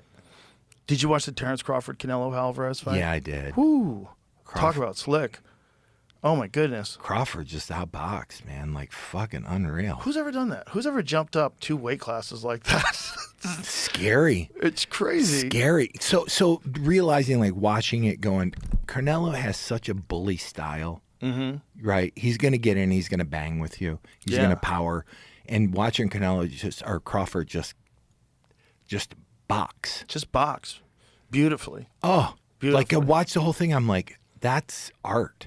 That is art. He's so clever and just like Oh. the way, and it got to the point where he got so comfortable, he's like pit-patting him and then Unreal. whap, and then throwing, like, what? Bang. And It's like you're wow. watching, like, wow. Towards the end, towards the final rounds, really started getting comfortable and really started putting it on. I'm like, this is amazing. You know, one of those rare, like that's history, obviously, right? Watching somebody do, you shouldn't be able to do that. You shouldn't be able to fight at that weight for the first time ever. Against one of the greatest, undisputed greatest of all time. time, fucking, and do what you did. It is beyond, like my favorite, an outlier. You're beyond an outlier. You're something, you're an anomaly. Yeah. Something special. And he's something another really one, 30, special. I believe he's 37. Yeah. One of those where you shouldn't be able to do that by any account. By any account. 37, my body was so wrecked. I'm like, fuck you. You know, I can barely go bowling. I watched a video of Dolph Lundgren the other day. Like, that guy was like, remember in Rocky 3? He was the first guy that was scientifically trained. Yeah. Whenever I think of like UFC fighters, like yeah, absolutely. When you're thinking, talking about guys doing everything scientifically, Dolph Lundgren in Rocky 3. Yeah, oh my God, man. That was Rocky 4. Rocky 4, right? That was a stereotype. That was a stereotype, like the Russians, you know, oh, they're manufactured. You know, like biologically manufactured. I came from a test tube, you know, type. He totally looked like a Russian experiment in that movie. He did. But that was the first time I saw a Versa climber. I was like, whoa. Yeah. Conditioning. Look at that. Oh, my God. He's unstoppable. Yeah, I was on a Versa climber 2 days ago. They're brutal. Oh, fuck. I hate them. Not a lot of fun. No. Not an enjoyable activity. I do an Aerodyne, Versa climber, a rower, and then a skier. All the things that suck. all the things that suck. Like going, just, you know, but it's one of those where I'm like, you know what? I don't have to do it for anything other than the challenge of just doing it. Yeah.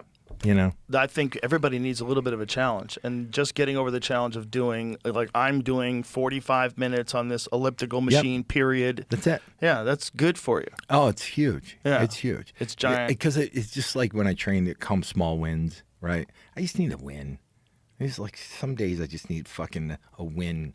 That's it. I don't care what it is. Right. You know, I just need a win. You know, right. Being nice to my wife, you know, being nice to, you know, just whatever it is, I just need something that day. Right. You know, it's like, fuck, I'm going to go to the gym. I'm going to get on a fucking thing that I hate, and I'm going to fucking do it for 45 minutes, and that's a win. And I think if you looked at the proportion, like if you looked at this, if there was a study done on people that are happy versus people that are not in this life, I bet the people that would generally say they're happy get more of those. Get more of those wins in over themselves. Yeah. Get more of those doing some shit that you didn't want to do, but you did it. Yeah. There, I'm done. Yeah. I feel better. And that's the, for me, that's the link to get to where I am today, is that I didn't understand how huge those components were. Yeah. Because when you're competing and stuff, it's easy because every day you need to get wins. Right. And you're stacking them, right? I'm stacking them. I need every day. I need a good training day. I need a good training day. And then you get to regular life. It's like, okay, what the fuck? I'm not like, what's my not doing anything. Yeah, what's my win? Letting somebody in on traffic? That's a giant problem for fighters too, because you're at fucking 9,000 RPMs for years, and then all of a sudden, boom. Yeah. And you're supposed to go to normal life now? No. And I didn't. So this is again where fucking this idea of like I didn't understand how much of myself was tied up in it and how much I needed to go. It's what I did, not who I am. And understanding like this who I am has a lot longer career than this fighter. Yeah. Right? It's understanding who I like. Really getting into the fact that, you know, I'm much more than just a fighter, you know, and understanding like, okay, what is that? You know, I'm a compassionate person. I'm empathetic, you know, I'm try to be kind and understanding the people around me. I try to bring, I call it emotional sobriety, right? Like if I'm emotionally honest with the people in my life, everybody else fits in. If I'm emotionally dishonest, people get fucked up. My environment gets all fucked up. Right. Right? Yeah. You know, so it's like, it's understanding these aspects about my life going, oh, God, man, I need to make these the important parts of where I'm building and what I'm building in my life. And it's been, you know, it's been a process. It's been, some days I'm like, fuck this, man. Fuck this. And other days I'm like, oh, it's just a day. As long as you can keep that clarity of knowing that these fuck this days are going to pass. Oh God, yeah. Yeah. Well, in my Hall of Fame speech, I call it, like when I was first getting sober, it was like, I would try to get through a minute. I go, I just need to make it through this minute. That's all. And then I just need to make it through this next minute. I just need to get through this next. Some of them were fucking hard because I just wanted to fuck this because I'm so uncomfortable. And I'd get through that minute. I go, I just need to make it through this hour. I need to just make it through this day.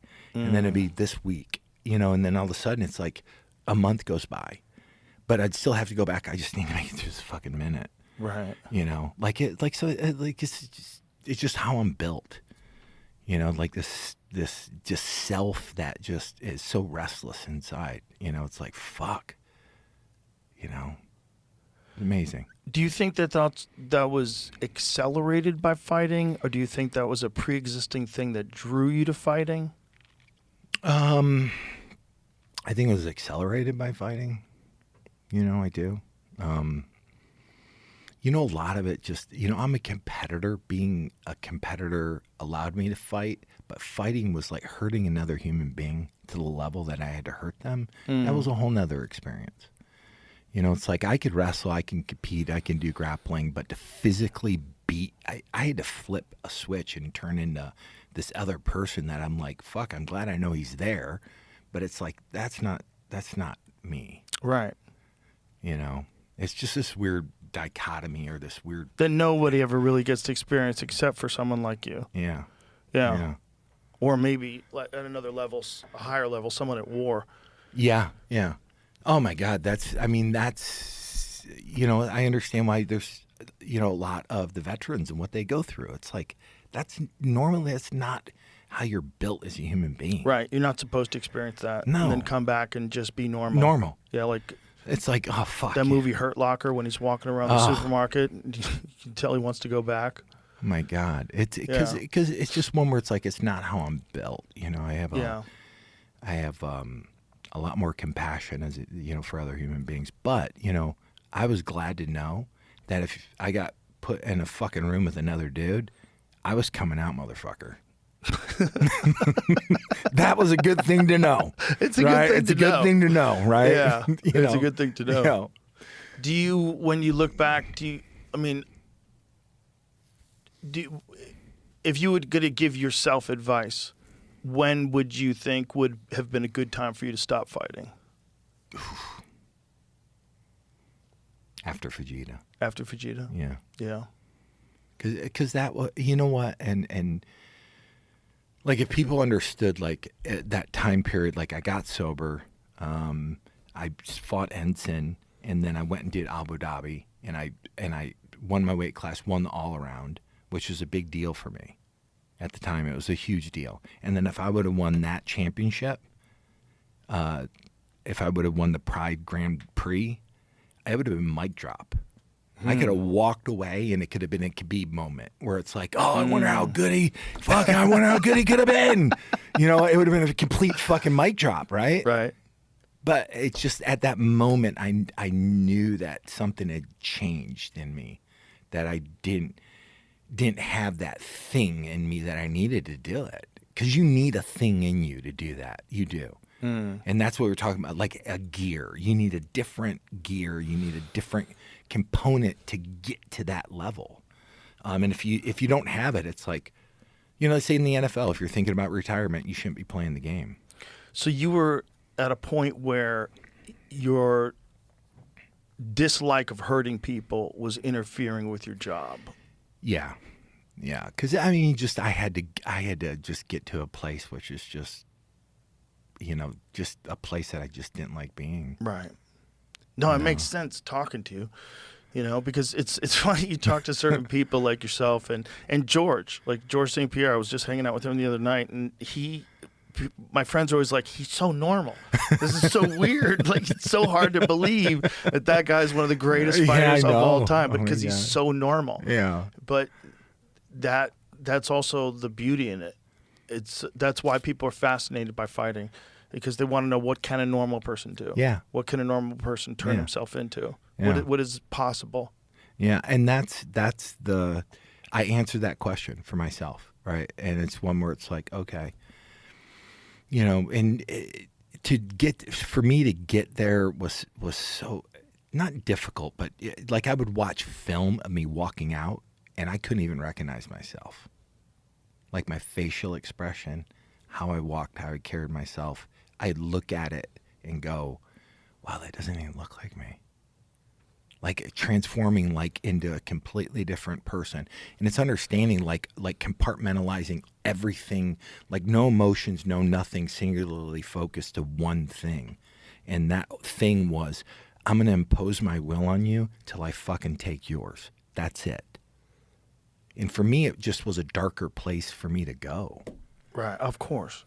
And probably unsustainable if you want to be a happy person. No, you can't. But you can't. In order to be the Mark Kerr that everybody loved, you kind of had to go there. That's the only way to do it. Yeah. Yeah. That's the wildest thing that most people will never understand. Only a person like yourself who's actually experienced it will really, truly understand what those words mean. Yeah. I mean, it's just one where... It's a nutty requirement of someone. Fuck yeah. A nutty request. It is. Hey, you want to go fight in front of the whole world? Yeah. Yeah. Because it's fucking... You talk about vulnerable. Like vulnerable. Yeah. Like fucking bearing your soul. That's... Because you get to a place of exhaustion... You know, it's weakness. You know, you're showing everybody you're in there, you weren't strong enough to train to the capacity you need to train to fight. And look at this dude, he's beating the fuck out of you, and you got fucking hot pants on. Right? To add a little fucking insult, right? You got fucking hot pants on, he's beating the fuck out. So, I mean, there's that whole thing. It's very fucking vulnerable to fight. Because it's just very, like the loneliest place, two loneliest places in the world is walking into the ring and after the fight's over. The two loneliest places I've ever been in my entire life are those two places. Because there's no help when you're walking into the ring. It's just fucking you, and you know that.